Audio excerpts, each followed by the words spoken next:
चिंता संतानहंतारो यत्पदानो रेणुकास्मनं तनीतचार्यानं प्रणमामि मुहुर्मुहुः। यदनुकृतो जन्तु वा सर्वदुःखातिगो भवेत् तमं सर्वदा वन्दे श्रीमद्वल्लभनन्दनम्। अज्ञानतिमिरगास्य ज्ञानजयशलाकया चक्षुरुन्मीलितेन तस्मै श्रीगुरवे नमः। नमामि हृदयशेषलीलाचरब्धीशयनं लक्ष्मीसहस्रनाम्भि सद्मानं कलानिधि। चतुर्भीष्व चतुर्भीष्व चतुर्भीष्व त्रिभिस्तवाष्टौ जायते पंचदा हृदय नमः। बोलो विश्वनाथ भगवान की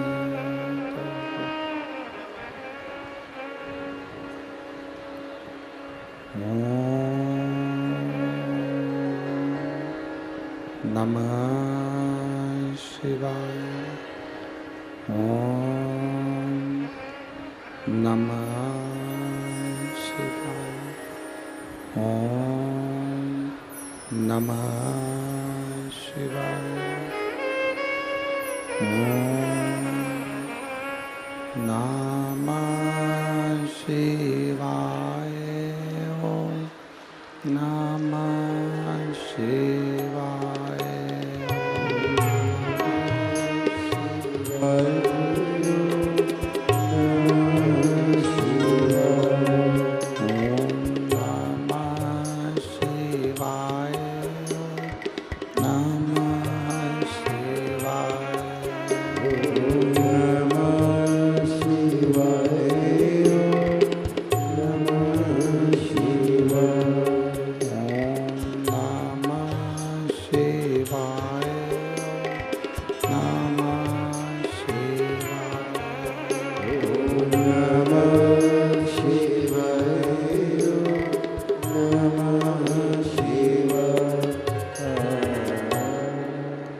ओम नमः शिवाय। ओम नमः शिवाय। विश्वनाथ भगवान की जय। महाकालेश्वर भगवान की जय। ओमकारेश्वर भगवान की जय। श्री ददरौआ धाम सरकार की जय। कुबेरेश्वर महादेव की जय। हर हर महादेव। हर हर महादेव। हर हर महादेव। विश्वनाथ ओगरदानी तरकालदर्शी कैलाशी अविनाशी भगवान शिव जिनकी पुनीत पावन शिव महापुराण की कथा में पधारे सभी श्रोता भाई बहन,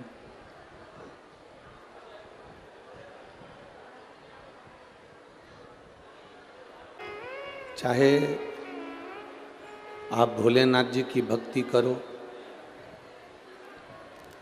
चाहे आप राम जी की भक्ति करो, चाहे श्री हनुमंत लाल जी की भक्ति करो, उसमें सबसे ज़्यादा जरूरी है आपका विश्वास,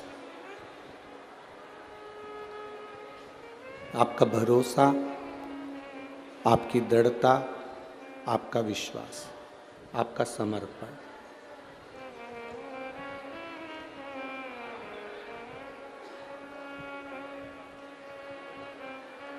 अपने धर्म के प्रति, अपने इष्ट के प्रति, भगवान के प्रति अगर आपका विश्वास पक्का नहीं है, भरोसा पक्का नहीं है, तो आप संसार में भटकते रहो।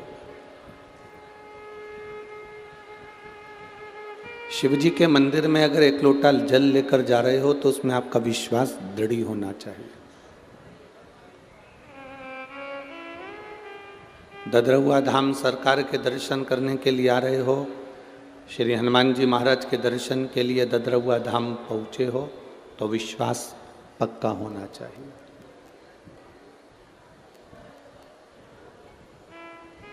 एक गंगा बह रही है, जिसने गंगा माँ के जल को जान लिया, गंगा माता की पवित्रता को जान लिया, तो गंगा माँ है।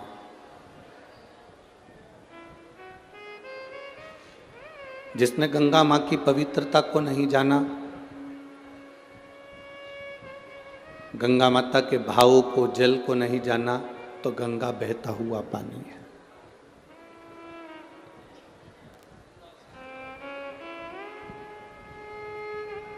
आपके क्षेत्र में ददरहुआ धाम है, श्री बालाजी महाराज विराजमान है, श्री हनुमंत लाल बैठे हैं,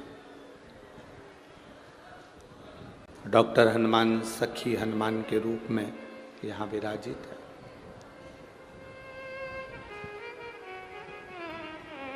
आप जितने दृढ़ी हो गए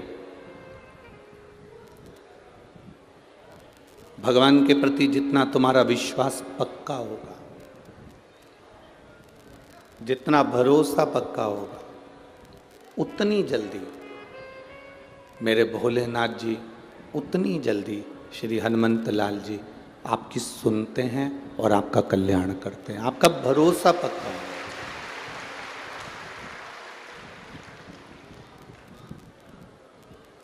आप अगर ददरहुआ धाम आए हैं, केवल देखने के लिए आए हैं कि मैं तो देखने के लिए जा रहा हूं, आखिर ये डॉक्टर हनुमान है क्या, मैं तो देखने के लिए जा रहा हूं, ये सखी हनुमान है क्या, तो वो लाभ आपको नहीं मिलना। आप पूर्ण समर्पण से जब पहुंचेंगे, आप पूर्ण विश्वास के साथ जब भगवान के मंदिर में जाएं, पूर्ण भरोसे के साथ जब भगवान की चौखट पर जाएं, तो उसका सुख आपके जीवन को भी आनंदित कर देगा।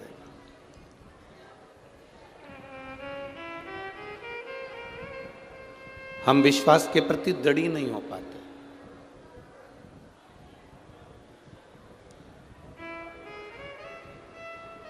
एक विश्वास जब पक्का होता है, विश्वास जब दृढ़ होता है, तब हमें भगवान के मंदिर जाने की जरूरत नहीं पड़ती। जब हमारा विश्वास पक्का हो जाता है, भरोसा पक्का हो जाता है, तो हम मंदिर नहीं जाते।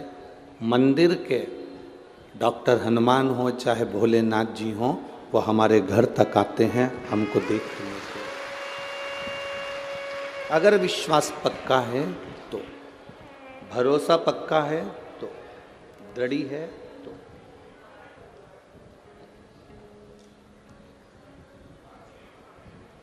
शिव जी के मंदिर तक जाना या आपका काम है?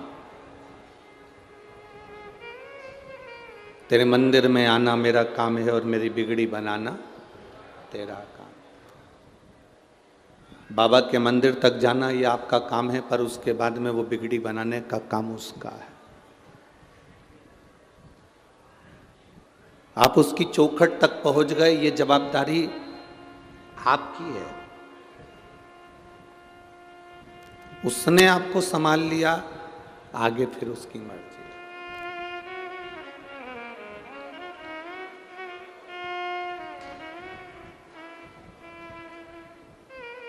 एक बेटी का विवाह करते हैं, एक बेटी की शादी करते हैं, तो माँ बाप बेटी को विदा करने के बाद लड़के के साथ बेटी को भेज देते हैं, बेटी की शादी कर देते हैं, बेटी चली जाती है। अब बेटी को अगर कोई कष्ट है, बेटी को अगर कोई दुख है, तो माता पिता सास ससुर को नहीं कहते, माता पिता ननंद नंदोई को नहीं कहते, देवर जेठ को नहीं कहते। माता पिता अगर कहते हैं बेटी को अगर दुख है, बेटी को अगर कष्ट है, तो माता पिता कहते हैं तो केवल जमाई को कहते हैं कि मैंने बेटी तेरे साथ भी आई थी।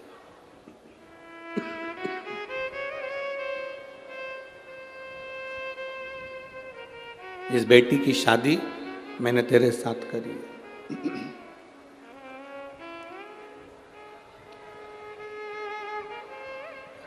अब जमाई का फर्ज हो गया कि बेटी को निभाना है। अब ये बेटी का फर्ज है कि जमाई को निभाना है।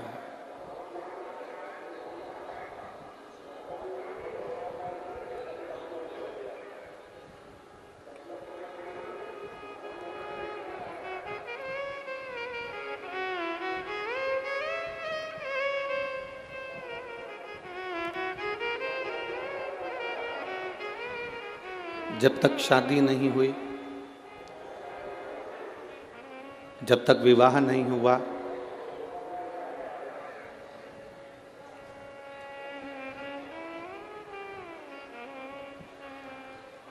जब तक शादी नहीं हुई, जब तक विवाह नहीं हुआ,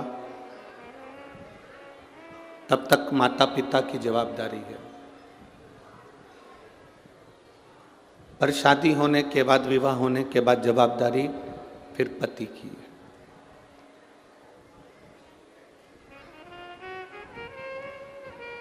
और पति की पूर्ण जवाबदारी है। जब तक आप मंदिर तक नहीं आए, जब तक आप भगवान के दरवाजे तक नहीं गए, जब तक आप एक लोटा जल लेकर भगवान के चौखट तक नहीं पहुंचे, तब तक जवाबदारी आपकी है। और जब आप देव अधिदेव महादेव की चौखट तक पहुंच गए, भगवान के मंदिर तक पहुंच गए, एक लोटा जल लेकर शिव के द्वार तक पहुंच गए, फिर जवाबदारी उस भोलेनाथ की है, ददरुआ धाम सरकार की है। फिर जवाबदारी उनकी है।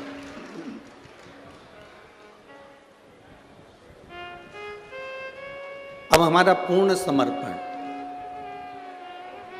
अब हमारा जो समर्पण है, हमने सब भगवान पर सौंप दिया। हमारा पूर्ण समर्पण हमने परमात्मा को दे दिया। जैसे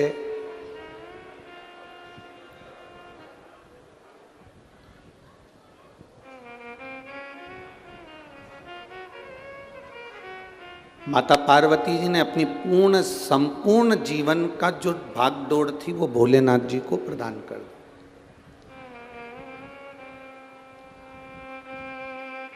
अब भगवान शिव उनको जैसा रखें, भगवान शंकर जैसा रखें, वो निभाती है। हमारी तमन्नाएं बहुत सारी हैं, हमारी आशाएं बहुत सारी है, और हम आस लगाकर भी बैठे हैं। तो किससे आस लगाकर बैठे हैं? संसार वालों से। मेरी जेठानी मुझे ये दे देगी, मेरी सास मुझे रकम दे देगी, मेरा ससुर मुझे प्रॉपर्टी का हिस्सा दे देगा, ये जो मकान है इस मकान के 3 हिस्से हो जाएंगे, एक हिस्सा बड़े बेटे को, एक हिस्सा छोटे बेटे को, एक मंजिले को मिल जाएगा। हमने आस दूसरों से लगाई।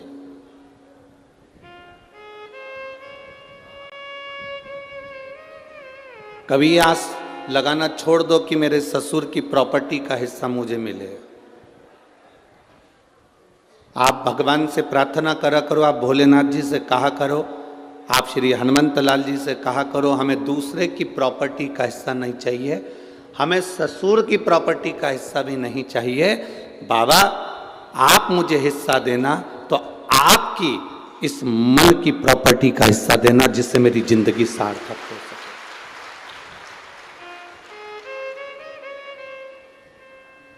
मान लो ससुर ने, सास ने आपको थोड़ा बहुत ज्यादा दे भी दिया और मालूम पड़े वो बेटा तुम्हारा ऐसा ही निकल गया, मालूम पड़े कहीं डब्बे में लगा दिया, कहीं जुए में लगा दिया, मदिरापान में लगा दिया, वेश्यावृत्ति में लगा दिया, कहीं गलत जगह लगा दिया, तो वो तुम्हारा जो मिला हुआ धन है वो तो बर्बाद हो गया।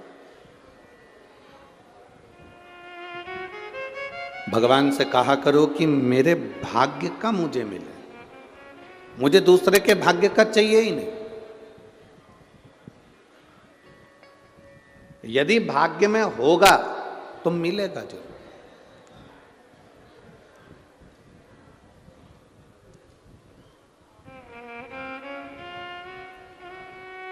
संसार में ऐसा कौन जन्मा जिसकी जिंदगी में दुख नहीं आया?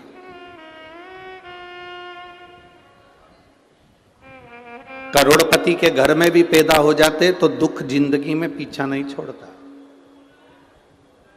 मेरे राम जी महाराज का प्रागट्य राजा दशरथ जी के यहां हुआ था और स्वयं भगवान थे राम।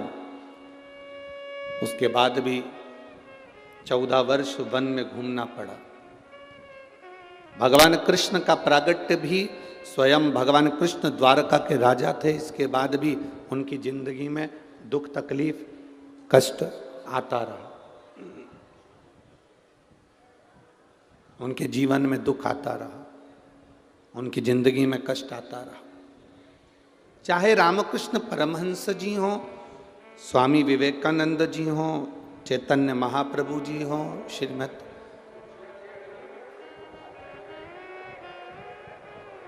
श्रीमद् वल्लभाचार्य जी हों,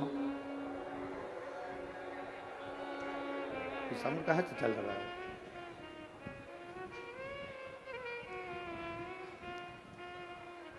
चाहे श्रीमद् वल्लभाचार्य जी हों, चाहे तुलसीदास जी हों, संसार में जो जन्मा है, मृत्यु लोक में जिसका जन्म हुआ है, उसकी जिंदगी में दुख आया है। पर जितने राष्ट्र के संत हुए, जितने राष्ट्र के साधु हुए, सन्यासी हुए, तपस्वी हुए, साधक हुए, उपासक हुए, इनका दुख मिटा कैसे? बहुत सारी जमीन जायदाद इन्होंने इकट्ठी कर ली हो तो मीराबाई के जीवन में तो राजरानी थी, मीराबाई पटरानी थी, तो भी तो दुख था। जीवन में ये नहीं है कि आपके पास में धन होगा तो दुख नहीं होगा, संपदा होगी, गाड़ी होगी, बंगला होगा तो दुख नहीं होगा। कई लोग कहते हैं मेरी जेठानी मुझे बहुत कष्ट देती है, देवरानी मुझे कष्ट देती है, सास मुझे कष्ट देती है, ससुर मुझे कष्ट देता है, या परिवार के लोग मुझे बड़ा कष्ट देते हैं, मेरे रिश्तेदार, मेरे अड़ोसी पड़ोसी नातेदार कुटुंब वाले मुझे कष्ट देते हैं, मुझे परेशान करते हैं, मुझे दुख देते हैं। हम दूसरे से क्यों कहें? वो तो परिवार वाले हैं। अपना ये खुद का शरीर, ये तो अपना खुद का है ना। जब हमारा खुद का शरीर हमको कष्ट देता है, कभी घुटना दुखता है, कभी कमर दुखती है, कभी सिर दुखता है, कभी आंखें दुखती हैं, कभी कान दुखता है, कभी कोहनी दुखती है, कभी पेट दुखता है, जब स्वयं का शरीर हमें दुख दे रहा है, स्वयं का शरीर हमें कष्ट दे रहा है, तो यह अंदाजा लगा कर रखो कि दुनिया वालों से यह आस छोड़ दो कि कोई तुमको सुख देगा। जब शरीर सुख नहीं दे रहा तो दुनिया क्या खाक सुख देगा?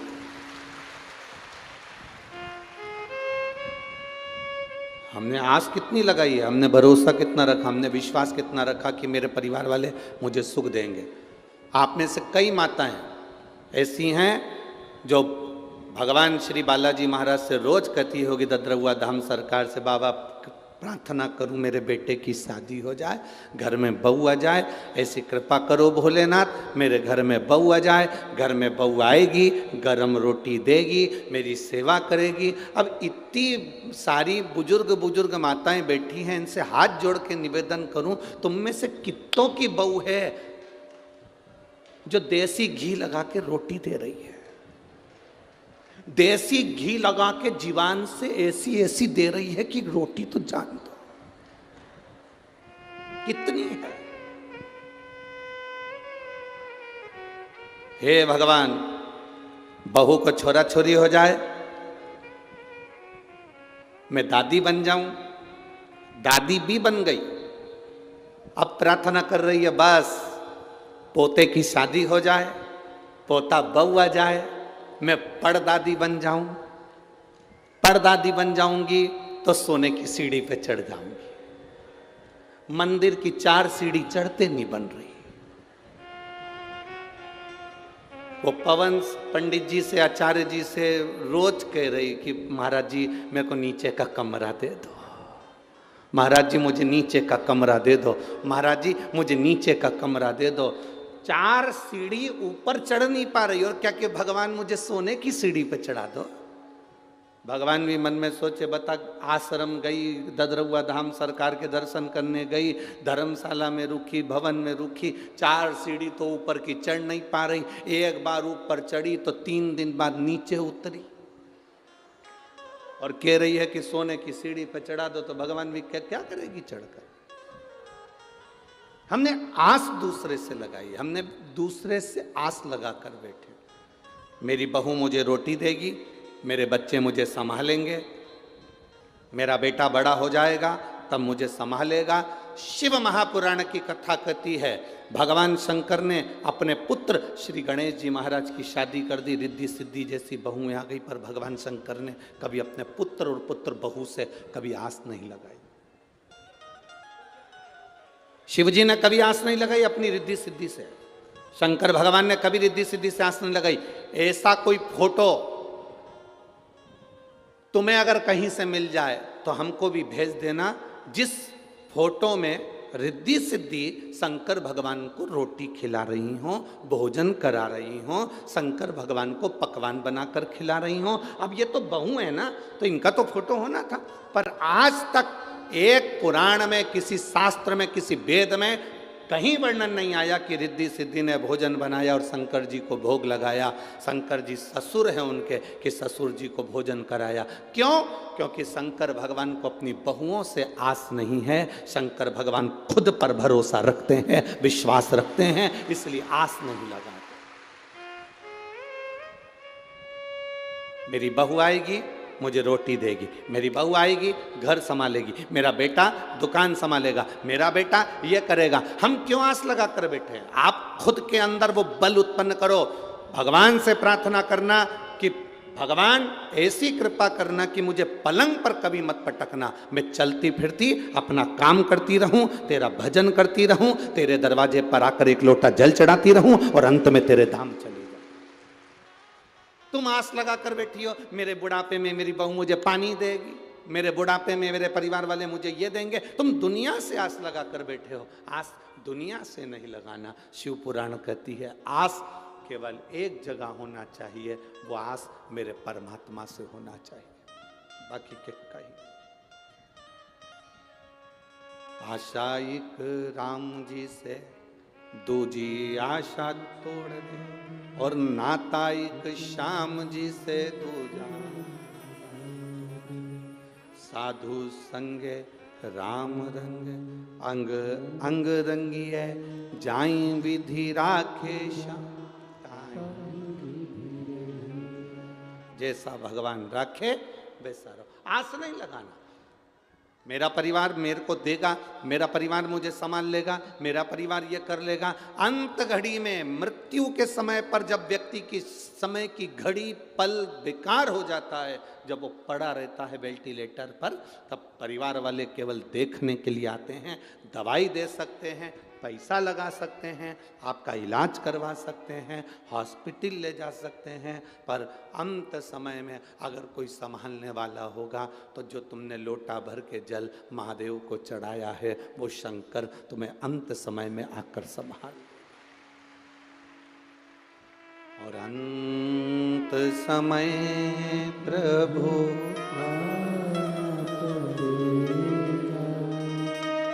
आप लोगों को आता है?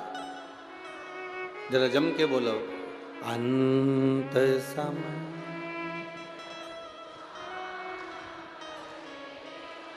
वचन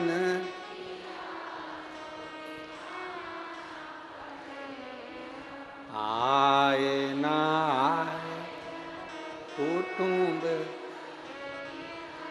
अंत समय प्रभु आना पड़ेगा, वचन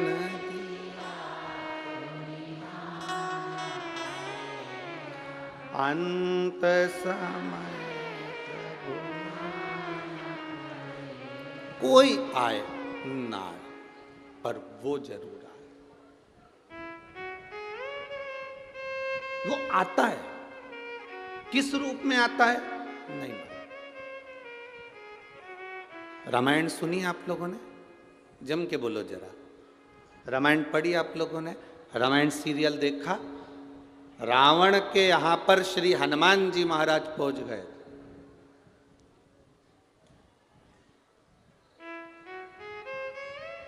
और रावण को हनुमान जी ज्ञान दे रहे थे, सुन रावण, सब छोड़ दे, प्रभु राम की शरण ले। रावण कहने लगा, बंदर होकर मुझे ज्ञान देता है? मुझे जानता नहीं है तू? तेरी मृत्यु तेरे पास में खड़ी है। रावण हनुमान जी से कह रहा है, तेरी मृत्यु तेरे पास में खड़ी है। रावण वो बलवान था जिसने मृत्यु को भी कैद में रख रखा था, अपने बंधन में रख रखा था। वो कहे तो अब भी मारे। रावण कह रहा है, तेरे पास में तेरी मृत्यु खड़ी है, तुझे भय नहीं लग रहा? हनुमान जी ने मुंडी घुमा कर देखा तो पास में यमराज खड़ा था, मृत्यु खड़ी हुई थी। तो हनुमान जी से रावण कह रहा, तुझे भय नहीं लगता? हनुमान जी कहते हैं, मुझे भय नहीं लगता, तेरे पास में मौत खड़ी है। हनुमान जी बोले, भले पास में खड़ी है पर देख तुझे ही रही है, मेरे को नहीं देख रही है। खड़ी है पास में पर देख तुझे रही है। तू जानता नहीं है ये मृत्यु तेरे को अब भी निपटा दे। हनुमान जी ने कहा, रावण फालतू की बात मत कर, मेरे पास में मृत्यु खड़ी है, मेरी पड़ोसन है और मेरे पास खड़े होकर मृत्यु कह रही है, कब निपटाना है इसको? ये सामने जो सिंहासन पर बैठा है रावण, इसको निपटाना कब है? अभी निपटाऊं कि बाद में? हनुमान जी कहने लगे, वो तो मैं राम जी को कहकर आया था, जामंत को कहकर आया था, कुछ भी आड़ा टेढ़ा करके नहीं आऊंगा। नहीं तो मेरे जिस चरित्र को रामचरितमानस में बांचा गया है उसका नाम है सुंदर, जम के बोलो जरा, सुंदर कांड। तो हनुमान जी बोले, मैं 2 मिनट में कांड करूंगा और चले जाऊंगा। 2 मिनट लगेगा, इससे ज्यादा नहीं लगेगा। पर मैं यहाँ केवल आया हूं, तुझे समझा रहा हूं, तू समझ जा। समझ गया तो तेरी जिंदगी सार्थक, नहीं समझे तो बात दूसरी। तो अगर नहीं समझा तो तेरे ऊपर निर्भर, और मैं तो समझाने का काम है मेरा। मैं जो तुझे समझा रहा हूं वो तू समझ जा, तू समझ।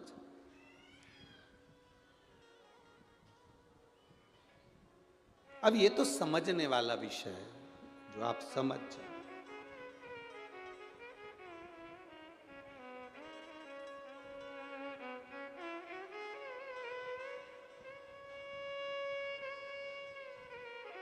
और जो एक बार संत से, साधु से, गुरुजन से, ब्राह्मण जन से, तपस्वी जन से, माता पिता से जो एक बार समझ जाता है, वो जिंदगी में फिर कभी उलझता नहीं है, वो सुलझ कर चलता है।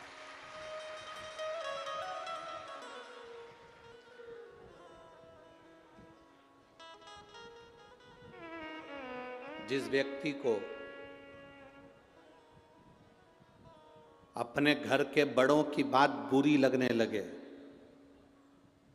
जिस बहू को सास ससुर की बात बुरी लगने लगे, जिस बेटे को माँ बाप की बात बुरी लगने लगे, दूसरों की बात अच्छी लगने लगे, पड़ोसन की बात अच्छी लगने लगे, रिश्तेदारों की बात अच्छी लगने लगे और घर का व्यक्ति कहे तो बुरी लगने लगे, तो समझ लेना उस व्यक्ति को दुनिया में कोई नहीं बचा सकता, उसका अंत निश्चित है, उसे बर्बाद होना है, उसे कोई नहीं बचा सकता, उसका बर्बाद होना निश्चित है। आपको अगर अपने घर के लोगों की बात बुरी लग रही है और दोस्तों की बात अच्छी लग रही है, रिश्तेदारों की बात अच्छी लग रही है, परिवार वालों की बात अच्छी लग रही है और अपने परिवार के लोगों की बात बुरी लग रही है, तो समझ लेना कि अब तुम्हारा समय बेकार आ गया। अपने गुरु की बात तुम्हें बुरी लगे और दूसरा गुरु कहे तो अच्छी लगे, तो समझ लो कि तुम्हारा समय बेकार आ गया।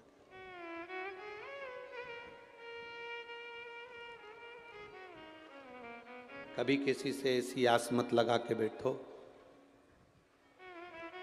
कि जिस आस से हमको तकलीफ, जिस आस से हमको तकलीफ, हम क्यों लगाएं? हनुमान जी को क्या कहते हैं? शंकर। ये शिव महापुराण जो हो रही है ददरुआ धाम सरकार के इस पवित्र प्रांगण के अंदर, श्री हनुमंत लाल जी के इस पवित्र मंदिर प्रांगण के अंदर जो ये शिव पुराण की कथा हो रही है, इसका नाम है शंकर सुमन शिव महापुराण। शंकर हनुमान जी को शंकर सुमन भी कहा गया। सुमन की मतलब क्या होता है? लोग उसे पुष्प भी कहते हैं। शिव का एक स्वरूप भी कहते हैं, शंकर का पुत्र भी कह देते हैं, शिव का एक प्रतिबिंब भी कह देते हैं। माता अंजना देवी ने जब भगवान शंकर की आराधना करी थी, शिवलिंग की पार्थिव लिंग का निर्माण करती, पूजन करती माता अंजना, उनके साथ में केसरी बाबा भी पूजन करने बैठे। गौतम ऋषि के कहने पर उन्होंने पूजन करी थी, गौतम बाबा के। जब माता अंजना जी के गर्भ से संतान नहीं हुई, बहुत समय निकल गया, बहुत समय, संतान का सुख नहीं हुआ, तब उन्होंने गौतम बाबा से कहा, पिताजी मेरी संतान नहीं है, मैं क्या करूं? पिताजी ने कहा, पार्थिव शिवलिंग का पूजन करो, उसका अभिषेक करो, तुम्हारे यहां संतान हो।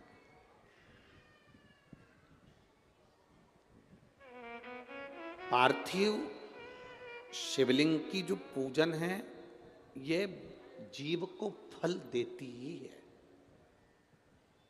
राम जी जब अयोध्या से चले, मेरे सीताराम सरकार, लंका तक जाते हैं, लंका के बीच में जितनी जितनी जगह पर राम जी रुकते हैं प्रतिदिन, उतनी उतनी जगह पर एक पार्थिव शिवलिंग का पूजन करते हैं। हम आपसे प्रार्थना करेंगे कभी जिंदगी में मौका मिले, आप वृंदावन की यात्रा करने जाते हैं, आप गोवर्धन परिक्रमा करने जाते हैं, आप पंढरपुर जाते हैं, आप द्वारका जाते हैं, आप जगन्नाथ जाते हैं, एक बार राम पथ गमन पर भी जाकर देखिए। भारत सरकार द्वारा राम पथ गमन बनाया गया है। अयोध्या से लंका तक के बीच में रामेश्वर तक ये राम पथ गमन बना है। कुछ मध्य प्रदेश में, कुछ छत्तीसगढ़ में ऐसा होता हुआ, कुछ महाराष्ट्र में फिर होता हुआ ऐसा राम पथ गमन गया। कभी मौका लगे आपको, आप पूरे राम पथ गमन पर चलकर देखिए। पैदल राम पथ गमन पर नहीं जा सकते तो आप गाड़ी से जाकर देखिए। पूरे राम पथ गमन में जितने मंदिर किसी के नहीं मिलेंगे, पूरे राम पथगमन में उससे ज्यादा मंदिर केवल देवाधिदेव महादेव के मिलेंगे, क्योंकि राम जी जहां रुकते थे वहां शिवलिंग की स्थापना करते थे। मेरे राम जी जहां रुकते थे वहां एक पार्थिव शिवलिंग का निर्माण करते थे और उसका पूजन करते थे। मेरे राम जी का नियम था, दशरथ जी का नियम था, एक पार्थिव शिवलिंग का निर्माण करना, उसकी पूजन करना।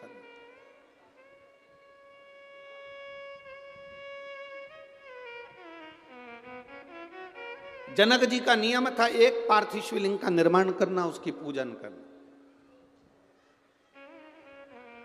हम आपसे कहेंगे, इस ददरउआ धाम की पवित्र भूमि से आपसे निवेदन करेंगे, जिंदगी में जब दुख की घड़ी बहुत घेर रही हो तब एक पार्थिव शिवलिंग का निर्माण आपको भी कर कर उसकी पूजन करना चाहिए। आप कहीं मिट्टी लेने नहीं जा सकते, अपने गमले में, जो गमला तुम्हारे घर के अंदर उसमें जो मिट्टी हो उसी को ऊंचा उठाकर उसी के ऊपर जल चढ़ाकर उसी की पूजन कर कर उसी का विसर्जन कर दो और बाबा से प्रार्थना कर दो, बाबा मेरे दुख की ये घड़ी है, इसको तू संभाल लेना, तू जान लेना। ये उसके ऊपर छोड़।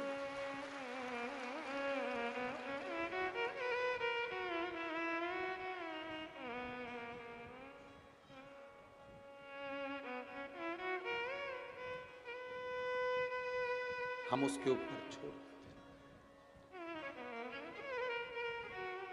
पूरे राम पथगमन में शिव जी के मंदिर मिलेंगे, पूरे राम पथगमन में पार्थिव शिवलिंग का निर्माण मेरे राम जी ने किया है। और केवल राम जी ने नहीं, भगवान कृष्ण ने भी पार्थिव शिवलिंग का निर्माण करा। जब उनके घर में संतान नहीं हुई, 16,108 रानी पटरानी भगवान कृष्ण की और संतान का सुख नहीं हुआ, गर्गाचार्य बाबा को द्वारका बुलाया गया। हाथ जोड़कर मेरे बाबा भगवान द्वारका नाथ ने कहा, मेरे यहाँ संतान का सुख नहीं है, इतनी रानियां मेरे यहाँ पर संतान का सुख नहीं, आप कृपा करो। गर्गाचार्य बाबा ने कहा, सुनो कृष्ण, एक एक रानी के साथ 11-11 दिन तक भगवान शंकर के पार्थिव शिवलिंग का पूजन करो। भगवान कृष्ण ने एक एक रानी के साथ 11-11 दिन तक शंकर भगवान के पार्थिव शिवलिंग का पूजन करा। शिव जी ने प्रकट होकर भगवान कृष्ण से कहा, मांगो क्या चाहिए। भगवान कृष्ण कहते हैं, मेरे यहाँ संतान नहीं। भगवान शंकर ने कहा, एक एक रानी के साथ 11-11 दिन तक बैठकर तुमने मेरा अभिषेक करा है, मैं तुम्हें वर देता हूं, तुम्हारी एक एक रानी से 11-11 संतान होगी। 10 पुत्र 1 पुत्री, 1,77,186 जो संतान का जन्म हुआ वो शिव कृपा से। पार्थिव लिंग पूजन का हमारे यहाँ पर बड़ा बहुत।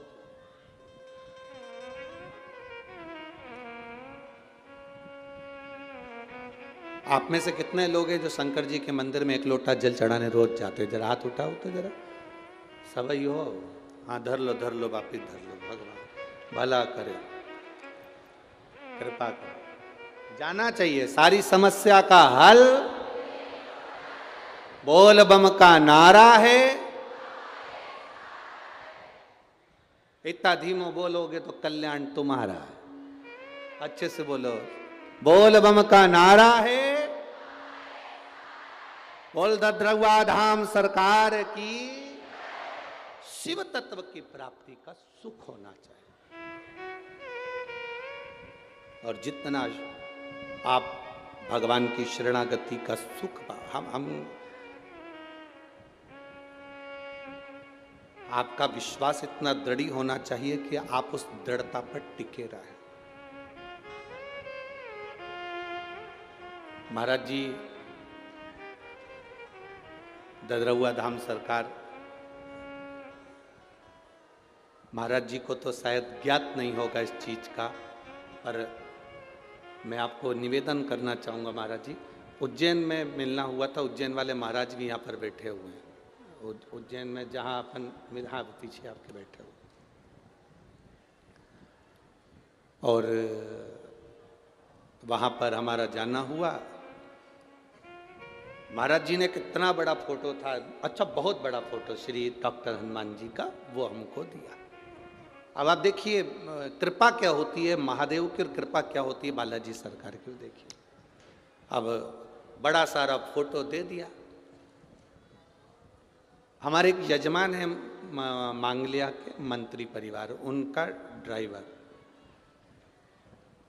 हमारे जो कई लोग पूछते हैं, गुरुजी ये भक्त लोग संतों के लिए, गुरुओं के लिए अपनी गाड़ियाँ क्यों लगा देते? जब कोई उत्सव होता है, फंक्शन होता है, तो जो सेठ होते हैं ना, जैसे महाराज जी के भी बहुत शिष्य हैं, ऐसे शिष्य उन क्या कहते हैं, गुरुजी आपके कार्यक्रम है, हमारी गाड़ी लगेगी, संतों को लाना ले जाना, किसी को जाना आने के लिए हम अपनी गाड़ी लगा देते। किसी ने पूछा, सेठ लोग गुरुओं के आगे, ऐसे हमारे भी कई भक्त लोग हैं, जैसे देवास वाला वरुण है, मंत्री परिवार, ऐसे वो जब भी कोई बड़ा आयोजन होता है तो अपनी अपनी गाड़ियां भेज देते हैं, ड्राइवर भेज देते हैं। तो किसी ने पूछा ये ड्राइवर गाड़ी क्यों भेजते हैं? हमने कहा वो गाड़ी इसलिए भेजते हैं क्योंकि उनकी जिंदगी की गाड़ी अच्छी चलती रहे। इसलिए भक्त जो होता है ना, अपने गुरु के दरवाजे पर गाड़ी ले जाके खड़ी कर देते हैं। 5 दिन का कार्यक्रम है गुरुजी, हमारी गाड़ियां यहाँ लगी रहेगी, आज ड्राइवर रहेगा, हमारा डीजल डला रहेगा, आपके भक्त आराम से जाए आए, सेवा लगे, आपकी ये गाड़ी चलती रहेगी तो हमारी जिंदगी की गाड़ी भी चलती रहे। तो मांगलिया के, इंदौर के पास मांगलिया है, मांगलिया के मंत्री परिवार का ड्राइवर सेवा में लगा हुआ था। उज्जैन की कथा थी, स्वामी जी के यहाँ पर जाना हुआ। अब हमारा 5-7 दिन की कथा पूरी हो गई, हमारा जाने का समय।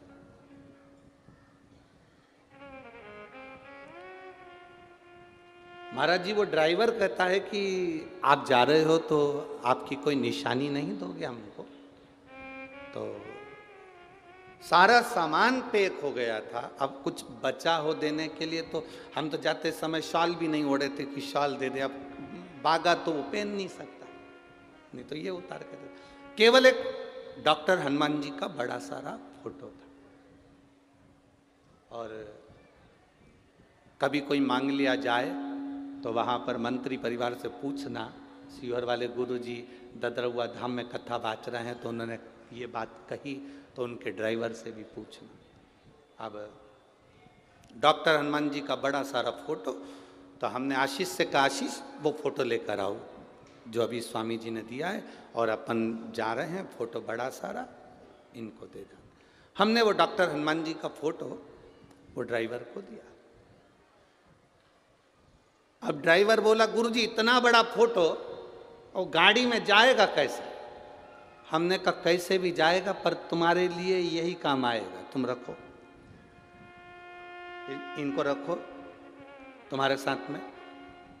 अरे गुरुजी कहाँ रखूंगा? हमने कहा सीट पे रख के ले जाओ उसको। फोटो बहुत बड़ा था, हमारा फोटो जरा ज्यादा ही बड़ा था, तो उसको पीछे का दरवाजा खोल के पीछे से फंसा कर उसको गाड़ी में रखा,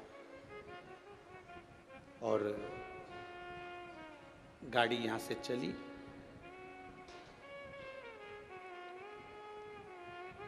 मांगलिया पहुंचने वाली थी, उसके पहले उस व्यक्ति को अटैक आ गया, गाड़ी चलाते चलाते। महाराज आप पूछना, अगर आपके कोई परिचित मांगलिया में तो उसको अटैक आ गया। अटैक इतना भयंकर था कि ब्रेन हेमरेज हो गया, शरीर की नसें बंद हो गई, लकवा जैसा हो गया। वो गाड़ी पेड़ के पास में जाकर खड़ी हो गई, रुक गई। उसको जिनकी गाड़ी थी उनको सूचना करा, मंत्री परिवार आया, हॉस्पिटल लेकर गए। हॉस्पिटल में कह दिया इसका कोई भरोसा नहीं, इसका कोई भरोसा नहीं। महाराज जी वो फोटो गाड़ी में ही था, और फोटो गाड़ी में था, पर एक बंदर एम्बॉय हॉस्पिटल का चक्कर जब तक वो व्यक्ति ठीक नहीं हो गया तब तक वो लगाता ही रहा था। एक बंदर,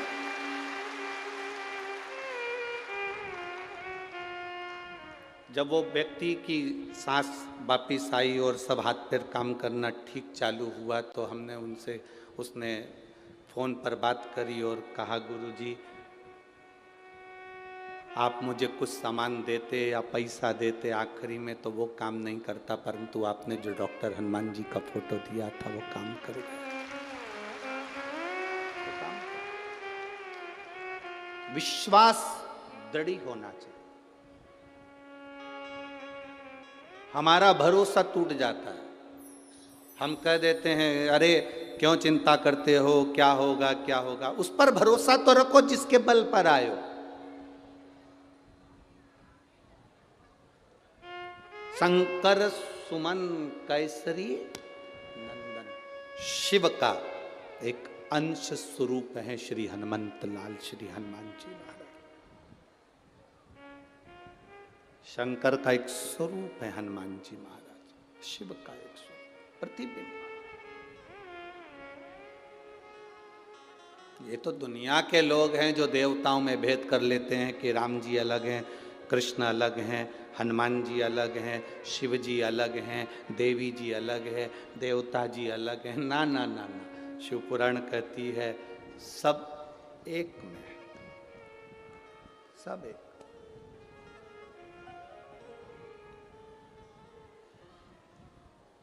सब एक।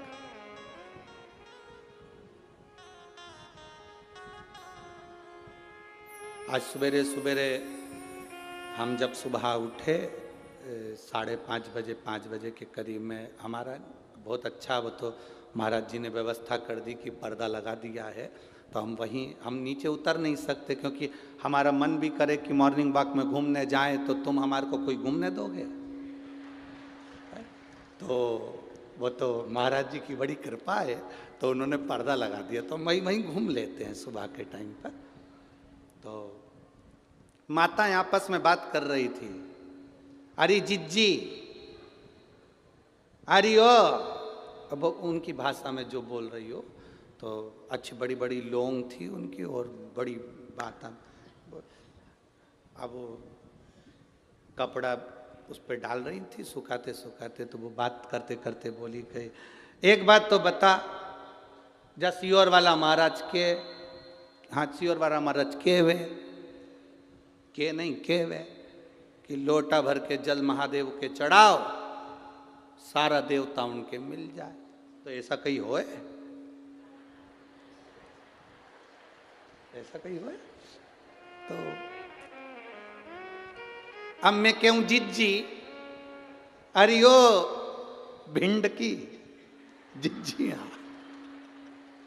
अब सियोर वाला महाराज के कि जल चढ़ाओ सारा देवता उनके मिल जाए, तो माली जो होता है ना पेड़ में पानी देने वाला, पत्ते को अलग से पानी देता है क्या?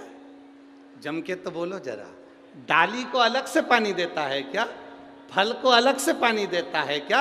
नहीं, जड़ में पानी डालता है, पत्ती, डाली और फल सब में पहुंच जाता है। अब तुम्हारे भिंड में ऐसा होता हो, अलग अलग पत्ती को पानी देना है, डाली को पानी देना हो, और मालूम पड़े फल को पानी देना हो, तो बात दूसरी है। पर शिव महापुराण की कथा कहती है, तुझ में रब दिखता है यारा में क्या करूं, एक में सब दिखता है यारा में क्या करूं। एक में सब समान, एक में सब है। हम जड़ में पानी दे रहे हैं तो पत्ते में भी पहुंचा है, हमने जड़ में पानी दिया तो वो फल में भी पहुंचा। हमने महादेव को पानी दिया, शिव जी को जल चढ़ाया, तो वो 33 कोटि देवी देवताओं को अपने आप पहुंच जाता है। शिव को चढ़ाओ, अड़भंगा है मेरा महादेव, शिव अड़भंगा है। अड़भंग लोग कहते हैं, तो माता अंजना देवी ने जो शिवलिंग की, पार्थिव शिवलिंग की पूजन करी, और पार्थिव शिवलिंग का पूजन कर कर उन्होंने वो मांगा, भोलेनाथ जी से प्रार्थना करी, बाबा देवादिदेव महादेव सामने प्रकट हुए, मांगो तुम्हें क्या चाहिए। मेरे 3 वर है, अंजना माता कर रही, मेरे 3 वर है। पहला वर, मुझे आपके समान पुत्र चाहिए। शिव जी ने कहा, मेरे समान कहाँ ढूंढने जाऊंगा, मैं ही तेरे घर में आ जाऊंगा, कहाँ ढूंढने। शंकर भगवान बोले, मैं कहाँ मेरे समान ढूंढने जाऊंगा, मैं खुद तेरे यहां आऊंगा, कहाँ ढूंढने।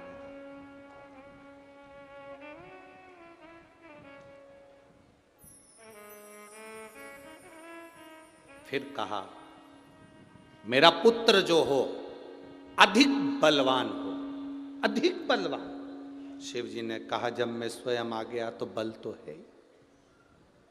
तीसरा जो माता अंजना देवी ने भगवान शिव से मांगा है, शायद दुनिया की हर माँ को भगवान के सामने झोली पसार कर मांगना चाहिए।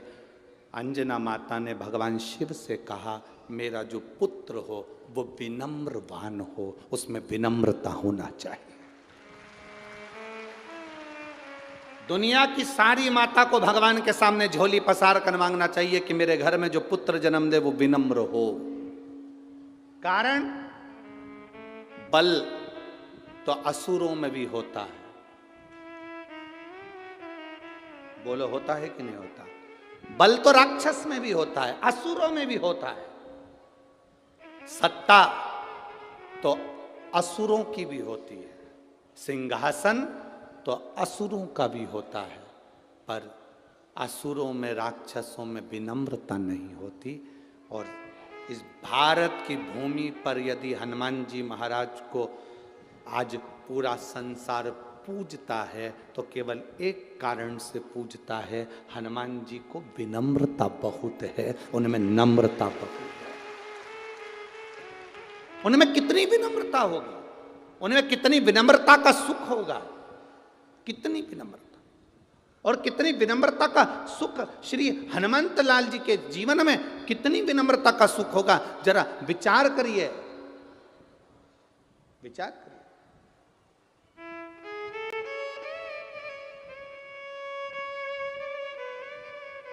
अब किसी ने कहा हनुमान जी में विनम्रता कहाँ दिखी, तो हम कहते हैं जिस समय पर सीता जी का पता लगाने के लिए जा रहे थे, जब माँ जानकी जी का पता लगाने चले तो हनुमान जी को क्या कहते हैं, अष्ट सिद्धि नव निधि के दाता असबर दीन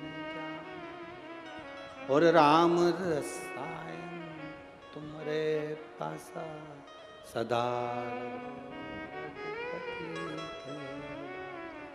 कितना सुंदर कहा गया, तुम में अष्ट सिद्धि है, नवनिधि है।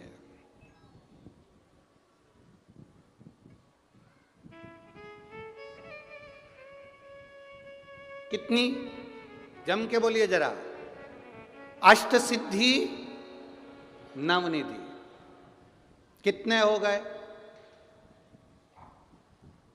दोनों मिला के? बोलो बोलो, जम के बोलो जरा। 17। हनुमान जी से कहा ये अष्ट सिद्धि। माता जानकी से जब मिलने गए थे तो माता जानकी ने हनुमान जी को कहा था मैं तुम्हें क्या वर दूं, अष्ट सिद्धि देती हूं, नौ निधि देती हूं। सीता जी कह रही हैं मैं तुम्हें अष्ट सिद्धि देती हूं, नौ निधि देती हूं। हनुमान जी ने कहा ये 17 लफड़े मेरी जिंदगी में मत पाड़ो। कितने लफड़े? 17। आप लोग जब आपस में बात करते हो ना तो बात बात में बहुत सारे लोग कह देते हैं अरे बहुत 17 लफड़े जिंदगी के चल रहे हैं। कोई पूछे तुमसे 17 लफड़े कौन से, ये वही हैं अष्ट सिद्धि नवनिधि के। ये 17 लफड़े जिंदगी में चलते ही रहते हैं, नहीं चाहिए। विनम्रता देखी है श्री हनुमान जी महाराज की। उनको शंकर सुमन क्यों कहते हैं? माता अंजना ने मांगा, मां अंजना देवी ने कहा कि मेरे को वर देना, मेरा बेटा जो हो वो विनम्र हो। शंकर जी कहते हैं विनम्रता किस लिए?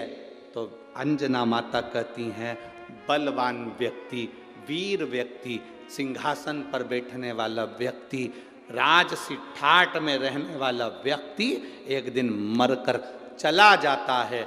मरकर चले गया तो 2 साल, 4 साल, 6 साल, 8 साल उसको लोग पूजते हैं, उसके बाद कोई नहीं पूछता। पर कोई विनम्र व्यक्ति है अगर चला जाता है तो मरने के बाद भी पूजाता रहता है, उसकी विनम्रता के। हनुमान जी को शंकर सुमन कहा गया क्योंकि विनम्रता का लक्षण श्री हनुमंत लाल जी के पास विनम्रता का। कितनी विनम्रता, जरा देखिए हनुमान जी की विनम्रता। शंकर सुमन क्यों कहते हैं हनुमान जी को? उनकी विनम्रता देखिए। जब सीता जी का पता लगाने जा रहे हैं तो अष्ट सिद्धि नवनिधि के दाता श्री हनुमान जी महाराज बूढ़े जामवंत से कह रहे हैं कि आप मुझे आज्ञा दीजिए कि मैं क्या करूंगा लंका में जाकर, क्या करना है मुझे, कैसे जाना है मुझे, क्या करना है मुझे। इतना बुद्धिवान श्री हनुमंत लाल और बूढ़े जामवंत से पूछ रहे हैं कि मैं क्या करूंगा वहां जाकर। मतलब उनकी बहुत विवेकी जो व्यक्ति होता है, जिसमें बहुत बुद्धि होती है, वो हमेशा झुक कर चलता है, छोटा बनकर चलता है। इसलिए हनुमान जी महाराज विनम्र बन गए। आप बताओ मुझे करना क्या है। जो बहुत विनम्रवान व्यक्ति होगा, जिसमें विनम्रता होगी, वो कभी अपना बखान नहीं करता। विनम्र व्यक्ति कभी अपना बखान नहीं करता। आप में से कोई व्यक्ति अगर लंका चले गया होता सीता जी का पता लगाने, तो 25 बार माइक लेके चिल्ला चिल्ला के बोलता, मेरे को पहचानते हो, मैं लंका गया था सीता का पता करने।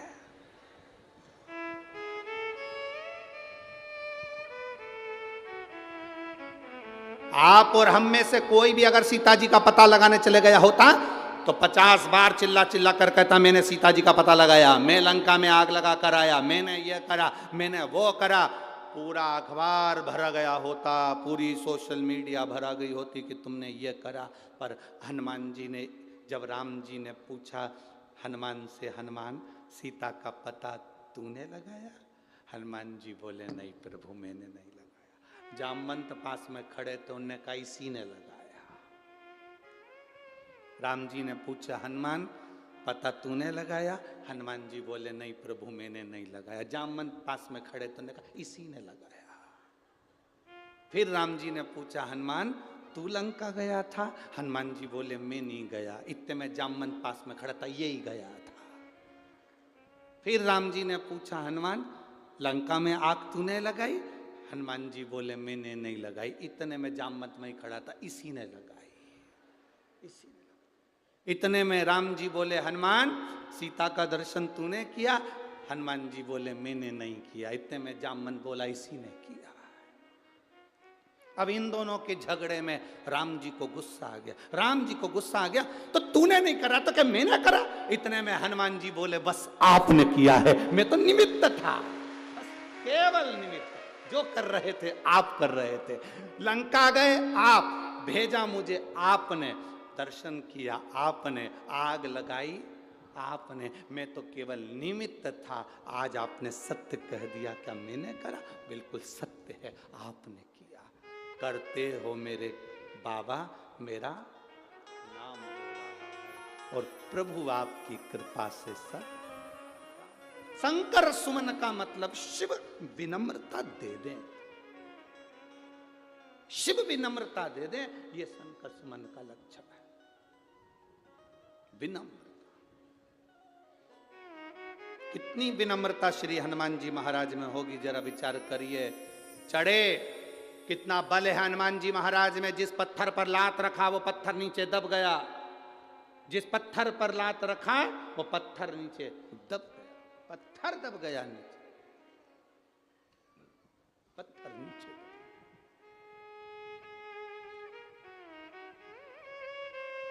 चले, बीच में मिल गई सुरसा, मैं तुझे खाऊंगी। हनुमान जी बोले, देख मेरे पास में टाइम नहीं है री। ए सुरसा, तू कह रही मुझे खाएगी, पर मेरे पास भी तो टाइम होना चाहिए। एक काम करना, मैं जब घूम फिर के आ जाऊं तब खा लेना। सुरसा बोले, मेरे पास भी टाइम नहीं, मैं तो अब भी खाऊं, मैं तुझे अभी खाऊंगी। हनुमान जी बोले, मैं जरा लंका होकर आ जाऊं तब खा लेना। नहीं ना ना ना, मेरे पास। हनुमान जी बोले, देख मेरे को बहुत सारी फाइल निपटाना है, बहुत सारा काम पड़ा है, लंका तक जाना है, फालतू के लफड़े मत कर। सुरसा तेरे हाथ जोड़ो, मुझे जाने दे। सुरसा कहनी, बिना खाए तो नहीं जान दूंगी। तो हनुमान जी बोले, अब खा ही ले, तू ले खा। मुंह फैला, उसने मुख को फैलाया। 1 योजन का मुख मतलब 8 मील 1 योजन में होता है, 8 मील। 1 योजन का मुख फैला लिया हनुमान जी। 1 योजन का जैसे ही हनुमान जी ने अपना स्वरूप बनाया, सुरसा ने 2 योजन मुख फैलाया। हनुमान जी 2 योजन के हुए तो सुरसा ने फिर योजन बढ़ाते बढ़ाते वो 4 योजन का मुख बनाया हनुमान जी, 8 हो गए, 8 बढ़ाते 16 हो गए, 16 से 32 हो गए, 32 पे सुरसा 64 योजन का मुख फैलाती हनुमान जी छोटे होकर मुंह में से प्रवेश कर कर बाहर खड़े हो गए और खड़े होकर सीताराम सीताराम सीताराम करने लगे। सुरसा बोली, क्यों रे, मुंह में नहीं गया? हनुमान जी के घूम फिर के वापिस आ गया।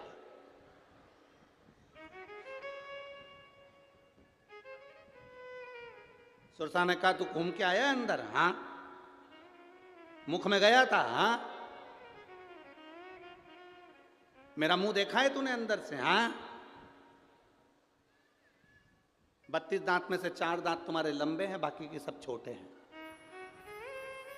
सुरसा बोली, फिर तो पक्का घूम के आया है, पक्का घूम के। देखो, इतना वीर, इतने वीर होने के बाद, इतने बलवान होने के बाद, प्रबल वीर होने के बाद भी हनुमान जी के विनम्रता देखिए। सुरसा को हाथ जोड़कर जा रहे हैं, नहीं तो ये राक्षसी थी, इसको हाथ जोड़ने की जरूरत क्या थी, पर हाथ जोड़कर जा रहे हैं, मैं जा रहा हूं। नम्र है, विनम्र है।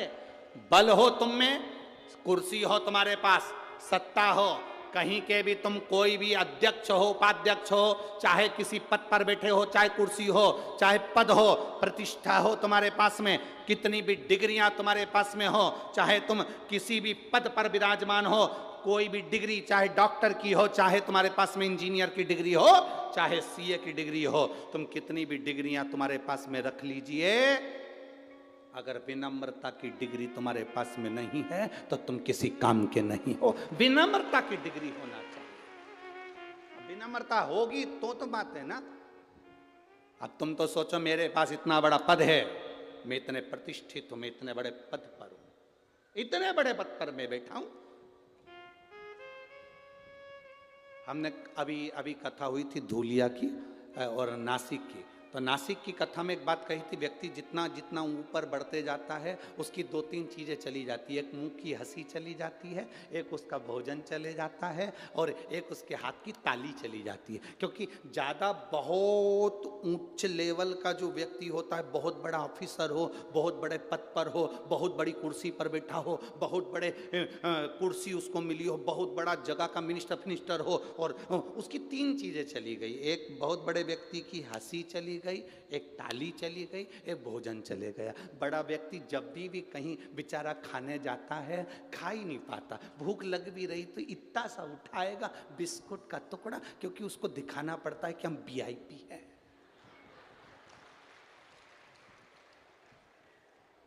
सियोर वाले महाराज जैसा थोड़ी ना सब निपटा जाता है, जो मिल जाए खा लो।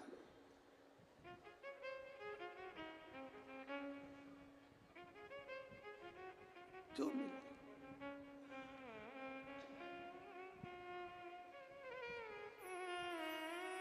खाओ, आनंद। अब अपन अगर संकोच करें तो जी ईमानदारी की बात बोलो रही, अगर अपन शर्म करें तो कोई पेट भराए क्या है? और माल खिलाने वाले ददरुआ धाम सरकार हो तो फिर कौन भूखा मरे? सो तो खाओ डपट के, कहा करना अपन को है? अब पहला ये ददरुआ धाम सरकार का पहला ऐसा मंदिर और आश्रम देखा जिसमें माइक पे चिल्ला चिल्ला के बोलते हैं, सुबह का बाल भोग बन गया है, तैयार हो गया है, खाओ जाओ। पहली जगह देखी, नहीं तो लोग बाल भोग बना के कब खा के बंद कर दे पता ही नहीं चलता। ऐसे भी आश्रम देखे, ऐसे भी मंदिर देखे, बाल भोग बनता है, चुपचाप से सब आश्रम वाले खा जाते हैं, 2 4 8 खा गए, इसके बाद में 10 बार जब बंद। किसी ने पूछा बाल भोग बना था? खत्म खत्म। और ये ददरुआ धाम सरकार का माइक पकड़ पकड़ कर, बाल भोग बन गया है, जाओ खाओ, जाओ जाओ जाओ, तुम मत जाओ, बैठ जाओ, पीछे वाले अभी बैठो, अभी थोड़ी ना बना है, वो तो सुबह बन के निकल गया, अब जाओ। अब वो बोले सोना, बाल भोग बन गया।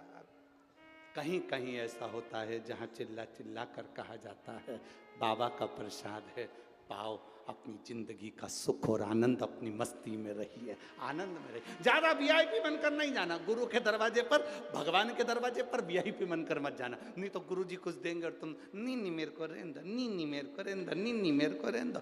गुरु जी के पास जाओ तो इतना बड़ा पशु करके गुरु जी डाल दो, गुरु जी डाल।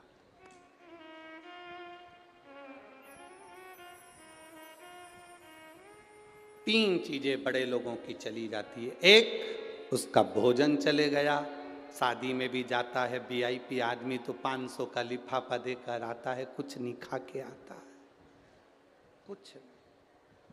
अपन तो 200 का देकर आते हैं और 4 जनी का खा के आते हैं। क्या आप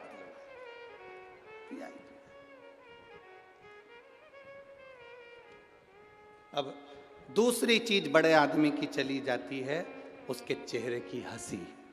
बहुत वीआईपी, बहुत बड़ा ऑफिसर, हंसता कम है। तुम जब भी बात करोगे वो ऐसा बैठा मिलेगा जैसे मुसद्दी लाल। तुम बोलोगे सर सर, हंसी की बात भी करोगे ना,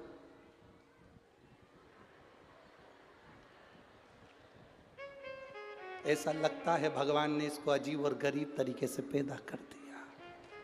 हंसता ही नहीं, स्माइल देता ही नहीं है। जब तो वो हरिद्वार में बैठे हुए रामदेव बाबा सुबेरे सुबेरे योगा में तुमको हंसाने का प्रयास कर, हंसो, फिर लोग सुबेरे सुबेरे मॉर्निंग वॉक क्योंकि हंसना जरूरी है, हंसते ही नहीं। बड़ा व्यक्ति के चेहरे से हंसी चली गई। कई कई बड़े बड़े घर की जो वीआईपी पति की पत्नियां होती वो भी नहीं हंसती, बेचारी ऐसी है। अच्छा, ये इसलिए नहीं हंसती क्योंकि ज्यादा तेज हंस देंगी तो लिपस्टिक दांत में चिपक जाए, अब ज्यादा हंस भी नहीं सकती, तो वो बेचारी बिल्कुल सावधानी से हंसती, सावधानी। इनका खाने का तरीका भी बड़ा विचित्र रहता है। गुलाब जामुन खाएगी तो वो गुलाब जामुन में लिपस्टिक ना चिपक जाए, हे भोलेनाथ, और चिपके सो तो काम मतलब। हमें तो कई बार आश्चर्य होता है जब फिर भगवान की कथा याद आ जाती है, जस जस सुरसा खाओ। अब राम इतने वीआईपी मत बन जाना, इतने बड़े मत बन जाना कि तुम्हारी हंसी चली जाए, इतने बड़े मत बन जाना कि तुम्हारी भूख चली जाए, भोजन ना कर पाओ, और इतने बड़े मत बन जाना कि अपनी खुशी में आप एंजॉय ना कर सकें, अलमस्त होकर जी ना सके। अलमस्त होकर जियो। संसार सागर में जन्म मिला है, मनुष्य की देह मिली है, इसमें इतनी प्रसन्नता से जिंदगी जीना कि ये जीवन वापिस नहीं मिलने वाला, फिर नहीं मिलेगा, फिर नहीं मिलने वाला। कहाँ प्राप्त? अरे तो व्यक्ति फिर नष्ट हो जाता। शिव महापुराण में कथा आती है श्री ब्रह्मदेव की। ब्रह्मा जी ने एक बार भगवान विष्णु से पूछ लिया था तुम्हारे पिता कौन है, तो भगवान विष्णु ने अपने ब्रह्मदेव से कह दिया था मेरे पिता देवाधिदेव महादेव, वो मेरे पिता हैं। अब ब्रह्मा जी को बड़ा आश्चर्य हुआ कि नारायण की नाभि से मैं प्रकट हुआ हूं और नारायण के पिता देवाधिदेव महादेव है।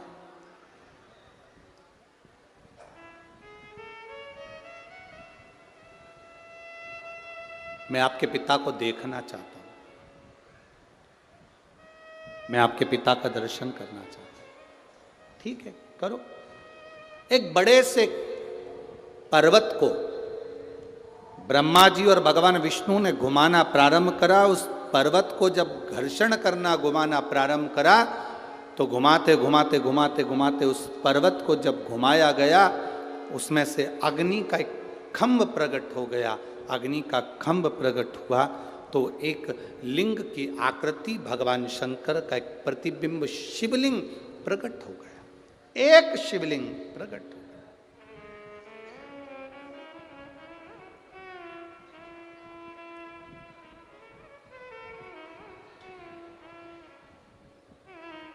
एक भरोसा, एक विश्वास, एक दृढ़ता मूल होती है।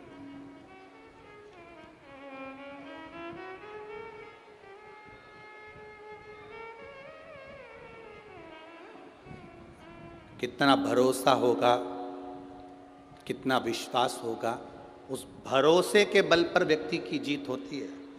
महाराज जी 17 दिन से उत्तराखंड की भूमि में सुरंग में लोग फंसे हुए थे। सुरंग के अंदर 17 दिन से लोग फंसे हुए थे। मैं भारत सरकार को और उत्तराखंड की धामी जी की सरकार को धन्यवाद देता हूँ। 17 दिन के बाद वो सब जीवित की जीवित बाहर निकले। ये शिव कृपा और भगवान श्री हनुमंत लाल जी की कृपा है। ये कृपा है भगवान की।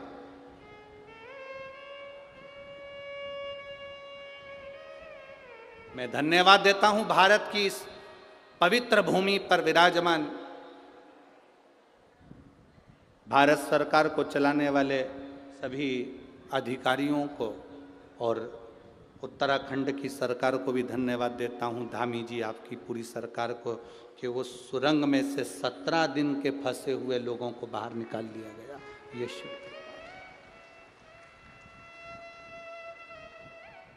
कहीं ना कहीं उनके घर के लोगों की शिव के प्रति विश्वास, हनुमान जी के प्रति भरोसा, भगवान के प्रति जो दृढ़ता थी वो सफल हुई, वो सफल हुई।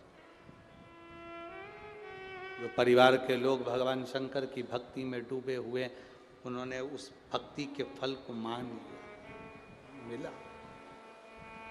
धन्यवाद देता हूं। शिव तत्व की प्राप्ति सहज नहीं। ब्रह्मा जी और भगवान विष्णु ने जो घर्षण करा, उससे शिवलिंग प्रकट हुआ। उस शिवलिंग को ब्रह्मा जी करें, क्या ये तुम्हारे पिता हैं? एक शिवलिंग को देखकर ब्रह्मा जी करें, क्या तुम्हारे पिता हैं? आपके सामने कई लोग सनातन धर्म पर उंगली उठाते हैं, पत्थर पर दूध ढोल रहे, पत्थर पे दूध चढ़ा रहे। क्या इसमें भगवान है?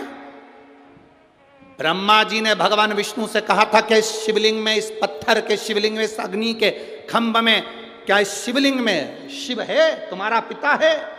भगवान विष्णु ने उसी समय संकल्प लेकर कह दिया था, इस शिवलिंग में मेरा पिता देवाधिदेव महादेव है। ये सिद्ध है, वो निश्चित है।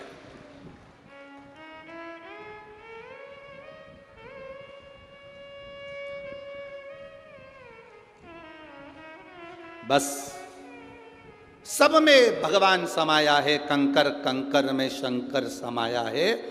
नेत्र चाहिए उस परमात्मा को देखने के। नेत्र हैं आपके पास में तो आप देख सकते हो, नेत्र नहीं तो कुछ नहीं।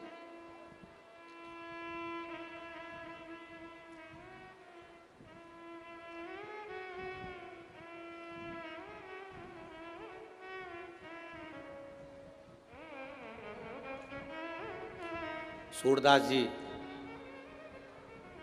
जब मंदिर में दर्शन करने के लिए जाते थे तो लोग खड़े होकर हंसते थे सूरदास जी को। ओ बाबा, क्यों धक्के खाते हो, क्यों मंदिर में आते हो? आंख तो है नहीं तुम्हारी, आंख तो है नहीं, अंधे तुम तो, आंख नहीं, नेत्र नहीं, अंधे हो, सूरदास हो।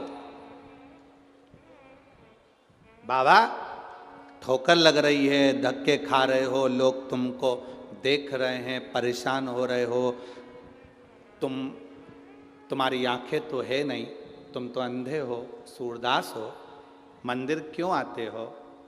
जब तुम भगवान को नहीं देख पाते तो मंदिर आने से फायदा क्या है? सूरदास जी ने कहा मेरी भले आंख नहीं हो, उसकी तो है, वो तो मुझे देख रहा है, वो तो मुझे देख रहा है। कई लोग शिव महापुराण की कथा में लोग कहते हैं बहुत भीड़ होती है, बहुत भीड़, पीछे नंबर लगेगा, पंडाल में तो जगह ही नहीं मिलेगी, बाहर बैठना पड़ेगा, धूप भी पड़ेगी, ठंडक भी लगेगी। कई लोग ऐसे होते हैं जो डराते हैं, और कई जो नज़दीक में कथा हो 40, 50, 100, 200, 300, 400, 500 किलोमीटर के पास में कथा होती है, तो लोग बैग तैयार कर कर कर भले एक दिन के लिए जाऊंगी पर बाबा के पास जरूर जाऊंगी, वो मेरा दुख मिटाएगा निश्चित। जाऊं एक दिन के लिए, मैं कथा सुनने के लिए जाऊंगी, भले जगह मिले ना मिले, कहीं पर भी मिलेगी। तो तू तो देख नहीं पाएगी, जा नहीं पाएगी। क्या हुआ अगर मैं भोले बाबा को ना देख पाऊं तो चलेगा, पर मेरा भोले बाबा तो सब में बसा हुआ है, वो मुझे देख ही लेगा, ये निश्चित है। हम बाबा को देख पाए कि ना देख पाए, पर बाबा हमको देख ले।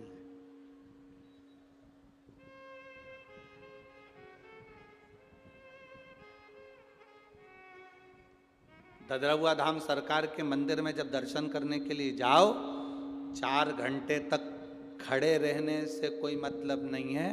आप उसके सामने से निकल कर चले जाओ, आपने दर्शन किया कि नहीं किया, पर ददरहुआ धाम हनुमान जी ने आप पर दृष्टि कर दी, वो बहुत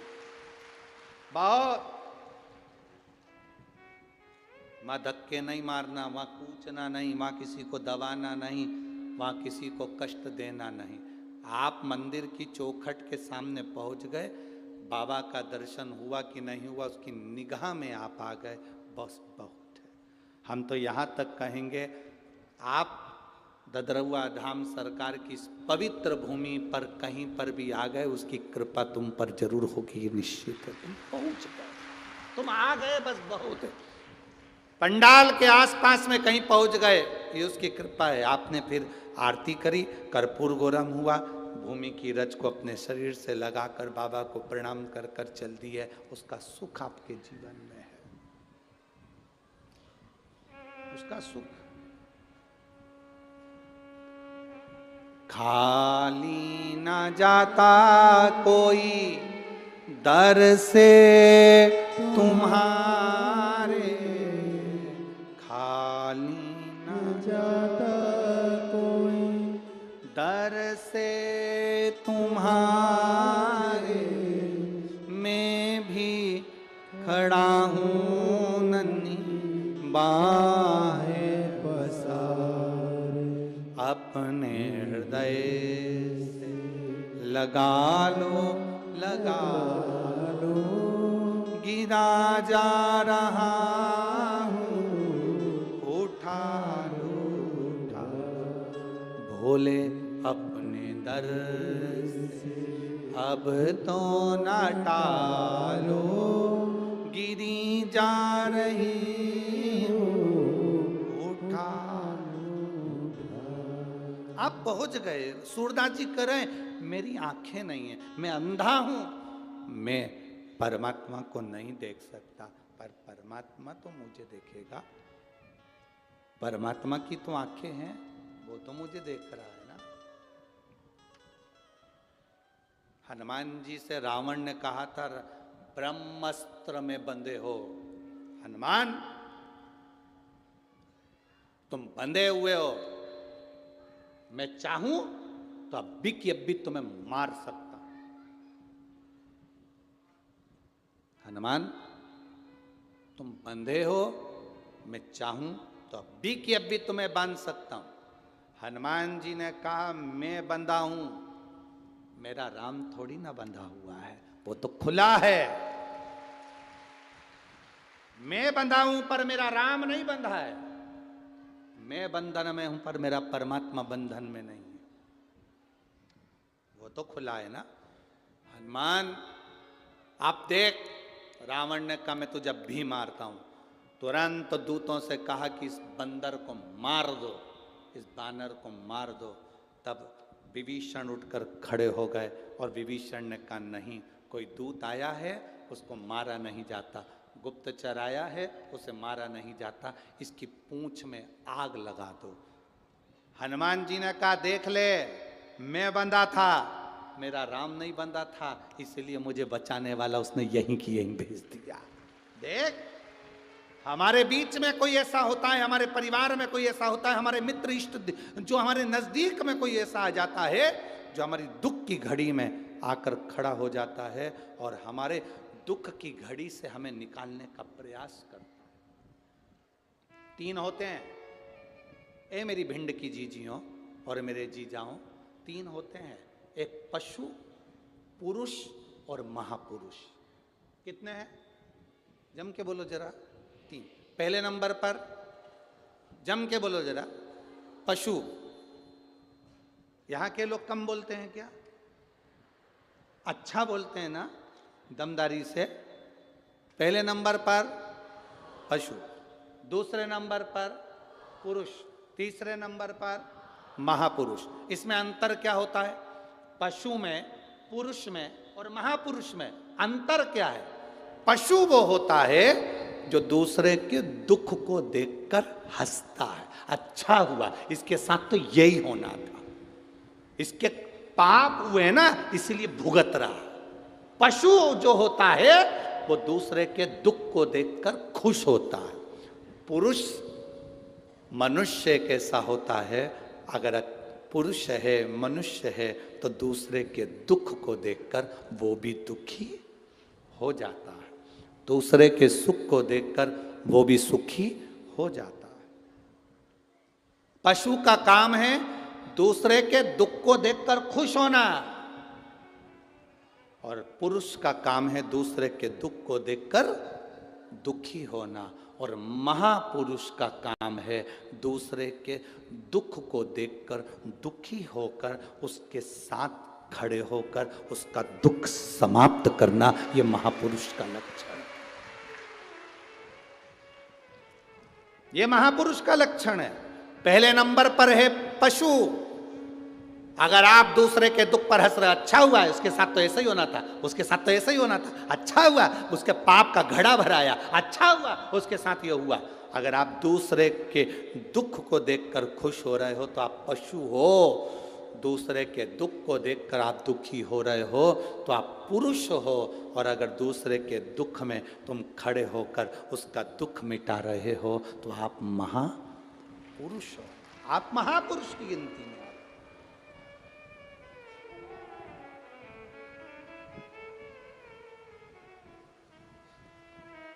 अरे मेरे भोले तेरा सहारा है,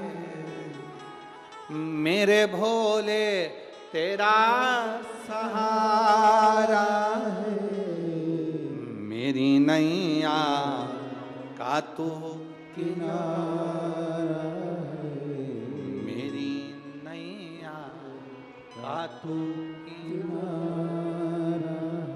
भगवान नारायण से ब्रह्मा जी ने कहा कि आप भगवान शंकर का सिर नहीं देखना चाहेंगे? भगवान नारायण कहते हैं शंकर मेरे पिता हैं, देवादिदेव महादेव मेरे पिता हैं, मैं उनके चरण देखना चाहूंगा, मैं उनके चरण देखना चाहूंगा। महादेव के चरण ढूंढने के लिए भगवान विष्णु शिवलिंग के चरण ढूंढने के लिए पाताल में गए, और ब्रह्मा जी आकाश में भगवान शंकर का शीश देखने के लिए गए, शीश ढूंढने के लिए। भगवान नारायण को तो लगा कि भगवान शंकर के चरण तो मिल नहीं सकते, भगवान शंकर के चरण तो प्राप्त होंगे नहीं। भगवान नारायण वापिस आ गए। ब्रह्मा जी जाते गए, जाते जाते उन्होंने केतकी का पुष्प तोड़ लिया। एक केतकी, नीचे चल, और चलकर भगवान विष्णु के सामने कह देना कि ब्रह्मा जी को शीश मिल गया। केतकी ने कहा मैं क्यों झूठ बोलूं? भगवान ब्रह्मा जी ने कहा केतकी के पुष्प अगर तू मेरा पक्ष लेगा तो मैं तुझे सारे देवताओं पर चढ़ाऊंगा और सुगंधित बनाकर रखूंगा। बस झूठ बोलना है तुझको चल करेगा, एक झूठ तू बोल देना। केतकी ने कहा मान लो अगर मेरी बात किसी ने नहीं मानी तो ब्रह्मा जी गौ माता को साथ में लेकर आ गए। गाय से कहा कि तू चलकर एक बार नीचे झूठ बोल दे कि ब्रह्मा जी को सिर मिल गया। गाय कहती है अगर मेरी बात किसी ने नहीं मानी तू चल, तो इसमें मेरा लाभ क्या होगा? घर में जो पहली रोटी बनेगी वो तुझे मिलेगी। गौ माता से कह दिया। केतकी और गाय को लेकर आए। भगवान नारायण ने पूछा ब्रह्मा जी तुम्हें भगवान शंकर का शीश मिल गया? ब्रह्मा जी बोले मैं बताऊंगा शीश मिला कि नहीं मिला, पहले आप बताओ आपको चरण मिला? भगवान नारायण ने एक बार सत्य कह दिया कि मुझे भगवान शंकर का चरण नहीं मिला। भगवान का चरण नहीं मिला तो शंकर भगवान ने कह दिया नारायण तुमने सत्य बोला है, इसलिए पृथ्वी पर आज से तुम पूजाओगे।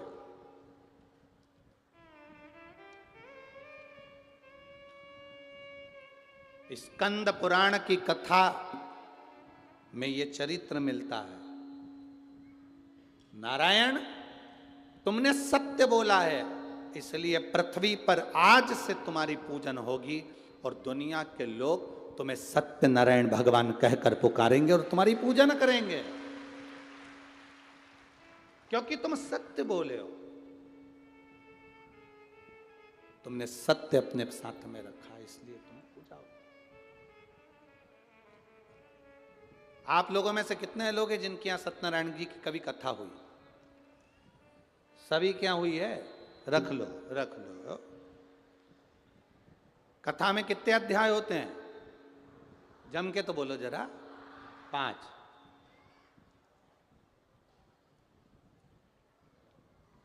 सारे अध्याय पढ़े हैं? अरे बोलो तो जम के। सुने हैं?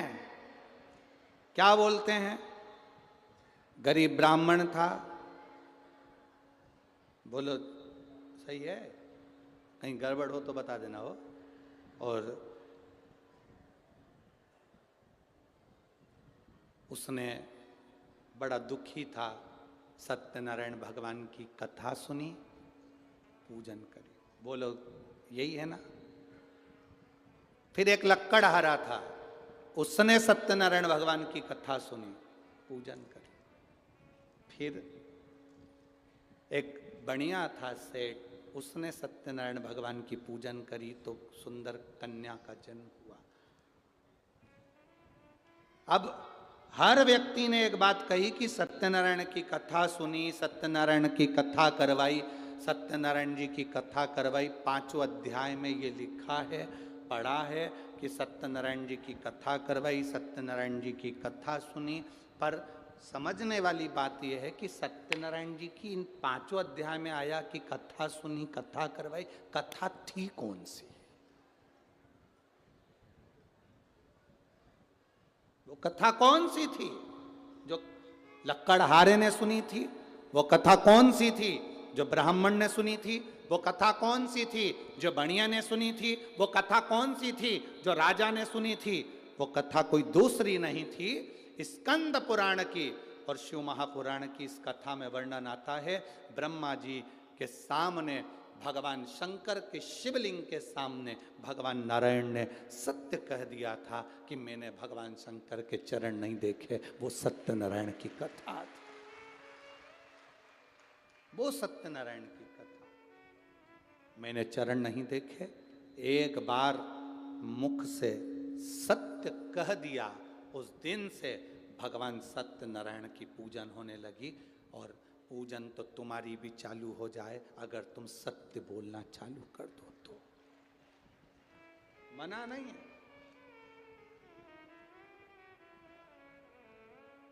आज के जमाने में व्यक्ति सत्य बोलता कहां है? कहां सत्य बोलता?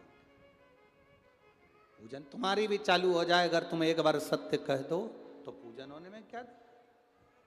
तब आया समय, ब्रह्मा जी से भगवान नारायण ने पूछा क्या तुम्हें भगवान शंकर का सिर मिल गया?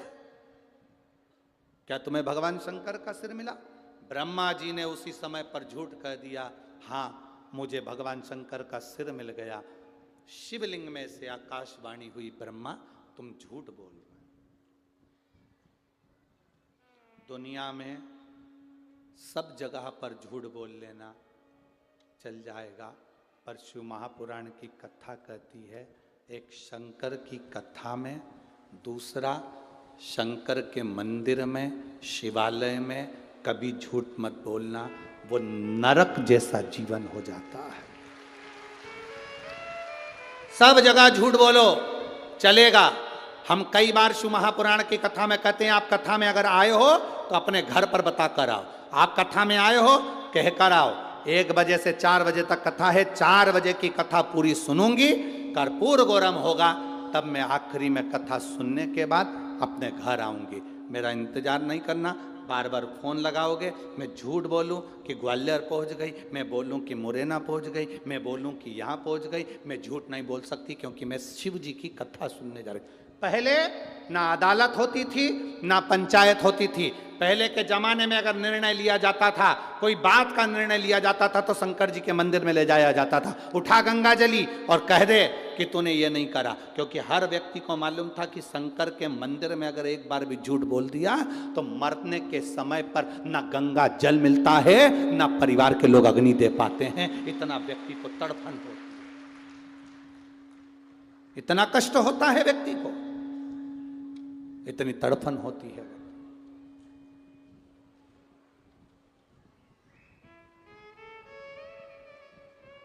सब जगह पर झूठ बोलो, शिव महापुराण को छोड़ दो, शंकर के दरवाजे पर झूठ नहीं बोलो। जो बोलना है सत्य बोलो, विद प्रूफ बोलो कि हाँ हमने ये चीज बोली। अब जैसे हमने अभी कहा कि महाराज जी ने बड़ा फोटो दिया था, वो फोटो हमने ड्राइवर को दिया, ड्राइवर मांग लिया का था और हमने बता दिया। अब जिसको प्रूफ चाहिए वो जाए देख ले। सत्य बोलो, जो सत्य है उसको बोलते चलो।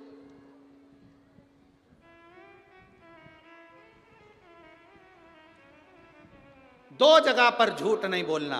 एक, भगवान शंकर की कथा में जब तक बैठो 3 घंटा, 2.5 घंटा, 2 घंटा, किसी का फोन भी आ जाए, कोई तुमसे पूछे कहाँ बैठी हो, कभी मत कहना कि मैं वहां बैठू कि वहां बैठी। सत्य कहो, शंकर की कथा में बैठी हो, शिव महापुराण की कथा सुन रही हूँ। कहाँ गई हो? ददरुआ धाम गई हूँ, कथा सुन रही हूँ, वहां बैठकर कथा का लाभ ले रही हूँ। झूठ नहीं है। दूसरा, शंकर के दरवाजे पर कभी झूठ मत बोलो। शिव की चौखट पर, शंकर के मंदिर। ए मेरी जीजियों और मेरे जीजाओं, मेरी बेटियों, मेरे बेटाओं, मेरे भाई, मेरी बहनों, आप जितनी देर शंकर के मंदिर में 1 लोटा जल चढ़ाने के लिए जाओ, उतनी देर ये सोच कर जाना कि मेरे मुंह से सत्य ना निकले, मेरे मुंह से झूठ ना निकले। जो निकले सत्य निकले। एक रात्रि का समय था, 12-1 बजे एक व्यक्ति को पकड़ लिया पुलिस वालों ने। अब पुलिस वालों ने पकड़ा, बेचारा वो शंकर जी का भगत था, कभी झूठ बोलता नहीं था, कभी नहीं झूठ बोलता था। रात का समय था, उसको पकड़ लिया। पुलिस वालों ने कहा क्या है तेरे बैग में? बैग खोल। क्या है तेरे बैग में? उसने कहा बताते हैं, बताते हैं। अरे बैग खोलना। बताते हैं, बताते हैं, बताते। बैग खोल, बताते हैं। पुलिस वाले को गुस्सा आया, वो उसको उठा के थाने ले गया। थाने में टीआई साहब से कहा सर इसके बैग में जरूर कुछ है, 2 घंटे से कह रहा है बताते हैं बताते हैं बताते, पर बैग नहीं खोल रहा। टीआई ने पूछा क्या है तेरे बैग में? बताते हैं। अरे बैग खोल के बताना। बताते हैं। टीआई को गुस्सा आ गया, उसने कहा बताओ कितना झूठ बोल रहा है, बैग खोलो इसका। जो बैग खोला उसमें से बतासे निकले।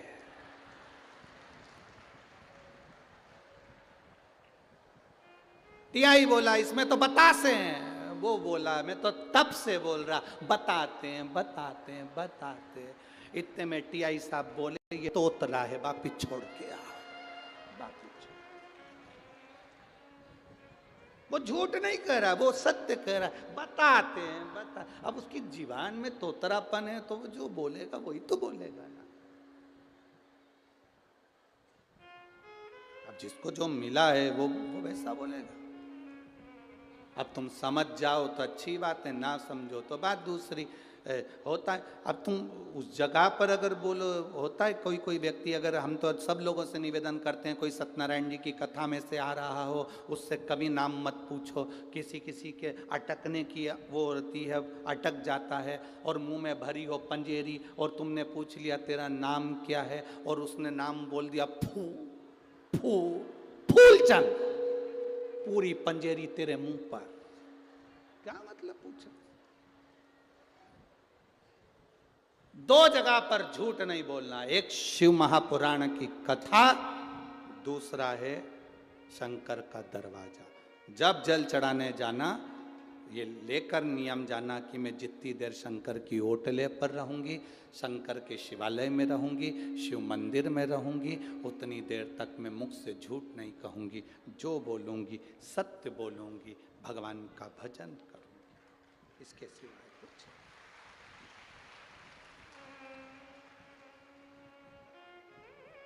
क्यों कहते हैं अपने बच्चों को गीता पढ़ाओ? क्यों कहते हैं अपने बच्चों को रामायण पढ़ाओ? क्यों कहते हैं अपने बच्चों को भागवत पढ़ाओ, शिव पुराण पढ़ाओ? क्यों कहते हैं? शिव महापुराण की कथा कहती है, जिनके बच्चे बचपन में गीता को पढ़ लेते हैं, जिनके बच्चे बचपन में गीता को उठा लेते हैं, जिनके बच्चे बचपन में गीता का पाठ कर लेते हैं, उनको अदालत में खड़े होकर गीता पर हाथ रखकर कसम नहीं खाना पड़ती है। जिसने गीता को पढ़ा ही नहीं, वो अदालत में खड़ा होकर गीता पर कसम खाता है। जिसके घर के संस्कार बड़े प्रबल होते हैं और जिसने गीता पढ़ी होती है, उसको खड़े होकर गीता पर हाथ रखकर कसम नहीं खाना होती। वो नहीं कसम खाता, वो भगवान का भजन, उसको मालूम है मैंने सत्य का जीवन जिया। शिव जी को सबसे ज्यादा प्रिय है सत्यम शिवम सुंदरम। शंकर की प्रियता सत्य में है, सत्य में प्रियता।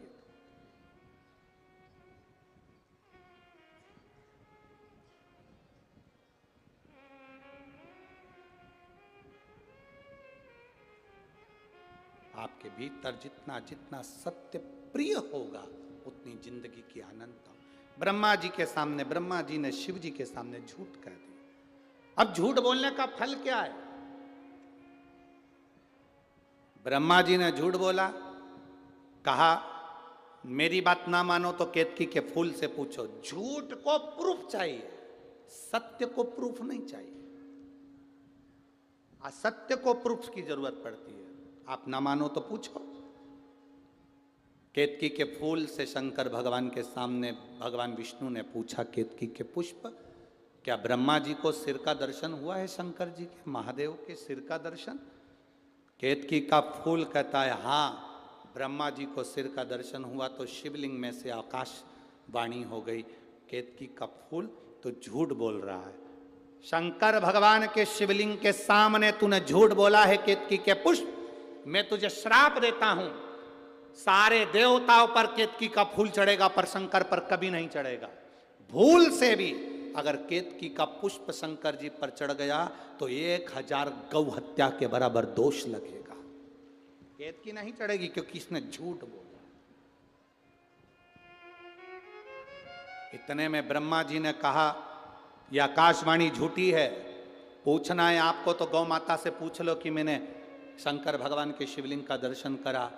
भगवान नारायण ने हाथ जोड़कर गौ माता से पूछा, गौ माता आप बताओ, क्या भगवान ब्रह्मा जी ने शंकर भगवान के शिवलिंग का दर्शन, भगवान शंकर के शीश का दर्शन करा? गौ माता ने भी झूठ कह दिया, भगवान ब्रह्मा जी ने शंकर भगवान के शीश का दर्शन करा है। क्रोध आ गया देवादिदेव महादेव को, शिवलिंग में से आकाशवाणी हो गई, ए ब्रह्मा, ये गौ माता भी झूठ बोल रही है। हे गाय, जगत की तू मां कहलाती है गौ माता, पर तूने शिवलिंग के सामने झूठ बोला है। मैं तुझे श्राप देता हूं गौ माता, तेरा पूरा शरीर पूजा जाएगा, पर तेरा मुख अपूज्य रहेगा, क्योंकि तूने झूठ बोला। तो झूठ बोली है, इसलिए कली काल में तुझे झूठन खाने को मिलेगी, क्योंकि तू झूठ बोली है,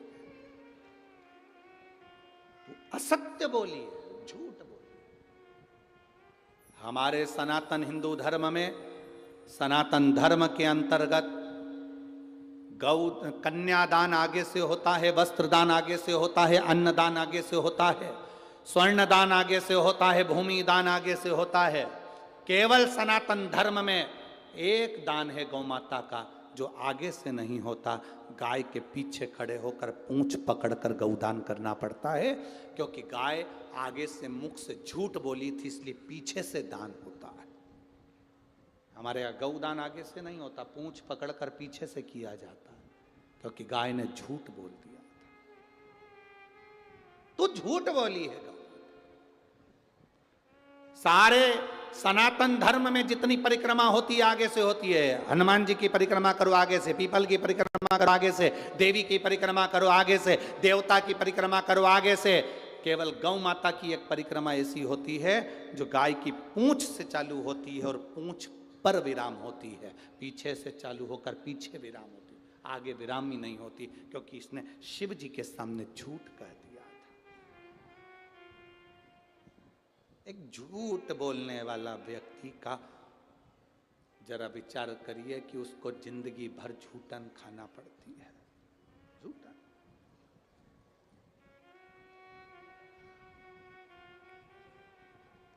विचार करिएगा अपने जीवन में, एक असत्य, एक झूठ हमारी जिंदगी को नष्ट कर देता। एक झूठ, केवल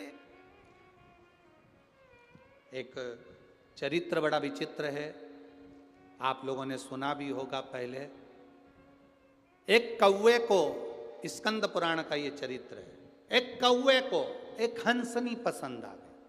कौवा उस हंसनी को अपने साथ में ले आया। हंस को मालूम पड़ा कि मेरी हंसनी को कौवा ले गया है, तो हंस ने अदालत में केस लगा दिया, मेरी हंसनी को मुझे दिला दो। कौवे को मालूम पड़ा कि हंस की हंसनी कौवे के पास में है, हंस ने केस लगाया है, तो कौवा वकील के पास गया। ओ वकील साहब, ए वकील साहब। वकील ने कहा क्या बात तेरे कौवे? कौवा कहता है मैं हंसनी को लेकर आया हूं और हंस ने अदालत में केस लगाया है, पर हंसनी मेरी होना चाहिए। कौवा कहता है हंसनी को मेरी बना दो वकील साहब, जो चाहिए तुम्हें दूंगा। वकील ने कहा सुन रहे कौवे, हंसनी हमेशा हंस की रही है, कभी कौवे की नहीं हो सकती। कौवा कहता है मैं क्या करूं कि हंसनी मेरी हो जाए? वकील ने कहा तू रात को जज के घर जा और जज से बात कर ले और उसको कुछ देने का प्रभाव कर, जिससे तू हंसनी को अपनी बना ले, क्योंकि निर्णय तो जज ही देगा ना, निर्णय तो जज देगा। जा। कौवा जज के घर पर गया। जज साहब, ओ जज साहब। जज ने पूछा कौन? कौवा कहता है मैं कौवा, मैं हंसनी को अपने साथ ले आया हूं, हंस ने अदालत में केस लगाया है।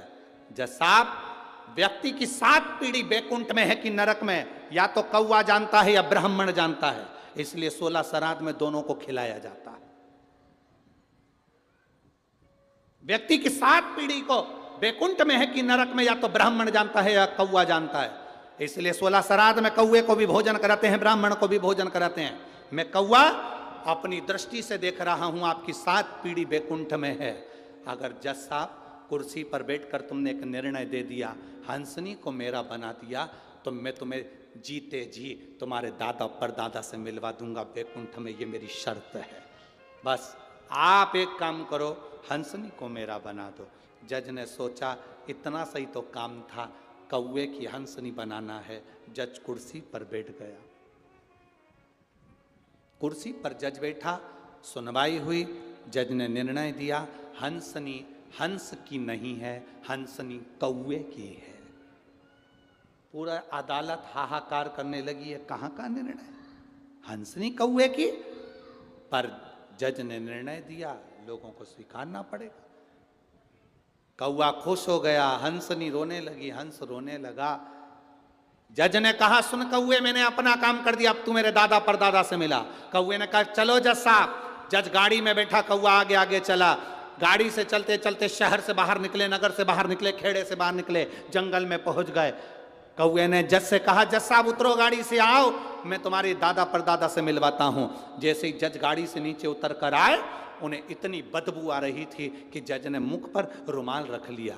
जैसे मुख पर रुमाल रखा, जज ने कहा, तू तो कह रहा था कि मेरी 7 पीढ़ी बैकुंठ में है, कहाँ लेकर आ गया? आओ जज साहब। जज को कहा, देखो ये मरा हुआ जो कुत्ता पड़ा है, इस कुत्ते के पास में जो सफेद वाली इल्ली दिख रही है वो तुम्हारे दादाजी है। उस इल्ली के पास में जो बारीक सा कीड़ा दिख रहा है वो तुम्हारी दादी जी हैं।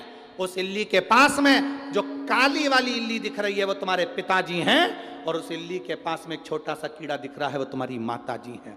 जज कहता है, रे कौए, तू तो कह रहा था कि मेरी 7 पीढ़ी बैकुंठ में है और तू मुझे नरक में दिखा रहा है। कौआ कहता है, जज साहब, जब मैंने कहा था तब तुम्हारी 7 पीढ़ी बैकुंठ में थी, तुमने अपनी कुर्सी पर बैठकर एक निर्णय गलत कर दिया, झूठ बोल दिया, इसलिए तुम्हारी 7 पीढ़ी नरक में गिर गई। कुर्सी पर बैठकर एक निर्णय गलत हो गया, 7 पीढ़ी बैकुंठ से नरक में गिर जाती है। दुनिया समझ नहीं पाती है। लोग कहते हैं 16 श्राद्ध में हमारे पूर्वज बैकुंठ में होंगे, तुम दिन भर में कितना झूठ बोलते हो रे। तो जरा अंदाजा लगाना, बैकुंठ में नहीं मिलेंगे, तुम्हारे घर के पास में गटर के बाजू में पड़े मिलेंगे, उनको ढूंढो। असत्य ना बोलिए, सत्य बोलो। शिव महापुराण की कथा में जितनी देर बैठो, भगवान शंकर के द्वार पर जितनी देर बैठो, शंकर के मंदिर में जितनी देर जाओ, उतनी देर तुम्हारे मुख से सत्य निकलना चाहिए। इसलिए उसको कहते हैं सत्यम शिवम सुंदरम। गौ माता ने झूठ बोला, केतकी के फूल ने झूठ बोला, बचा कुचा था तो ब्रह्मा जी ने झूठ बोल दिया। जो ब्रह्मा जी ने झूठ बोला, शिव को क्रोध आ गया, प्रकट हो गए महादेव। पांव के अंगूठे के नख को तोड़ा महादेव ने, फेंका, काल भैरव प्रकट कर लिया। काल भैरव प्रकट कर कर कहा, जा रे काल भैरव, काट दे ब्रह्मा का सिर। झूठ बोलने वाला सिर ब्रह्मा का कटना चाहिए। काल भैरव अपने उंगली के नख तोड़कर फेंके, ब्रह्मा का सिर कट गया। ब्रह्मा का सिर कटा तो कटा हुआ सिर लुढ़कता गया। झूठ बोलता हुआ वो सिर लुढ़क रहा है, उसका जो रक्त निकला उससे एक नदी प्रकट हो गई जिसको कर्मनाशा कहा गया। भारत की भूमि पर केवल एक नदी ऐसी बहती है जिस नदी का पानी का छींटा भी शरीर को लग जाता है तो 7 पीढ़ी में करा हुआ सारा दान पुण्य खत्म हो जाता है। वो कर्मनाशा नदी है। आज भी उत्तर प्रदेश में वो नदी बहती है जिस नदी को कोई विद्वान, कोई संत, कोई साधु, कोई सन्यासी, कोई तपस्वी, कोई साधक, कोई उपासक उस नदी के पास नहीं जाता। भारत की भूमि पर केवल एक नदी ऐसी है जिसका पानी कुत्ता भी नहीं पीता। भारत की भूमि पर एक नदी केवल ऐसी है जिसका पानी पक्षी भी नहीं पीता। वो कर्मनाशा नदी है। जिस नदी का पानी एक जानवर भी नहीं पीता। उस नदी का पानी शरीर को छू जाए तो व्यक्ति को कहते हैं कि उसके जीवन का सारा पुण्य समाप्त हो जाता है। वो कर्मनाशा नदी भगवान ब्रह्मा के गले कटने से उस रक्त से प्रकट हो गई। भगवान नारायण ने देखा कि ब्रह्मा का सिर पड़ा हुआ है, क्या करें इसका, झूठ बोला है। भगवान विष्णु ने शंकर जी के हाथ जोड़कर निवेदन करा, आप ब्रह्मा के कटे हुए सिर को कुछ तो वर दे दो प्रभु, लोग नफरत करेंगे ब्रह्मा के सिर से। तब शंकर भगवान ने कहा, ये ब्रह्मा झूठ बोला है, पर सत्यनारायण भगवान आपका स्पर्श ब्रह्मा के शीश को हुआ है।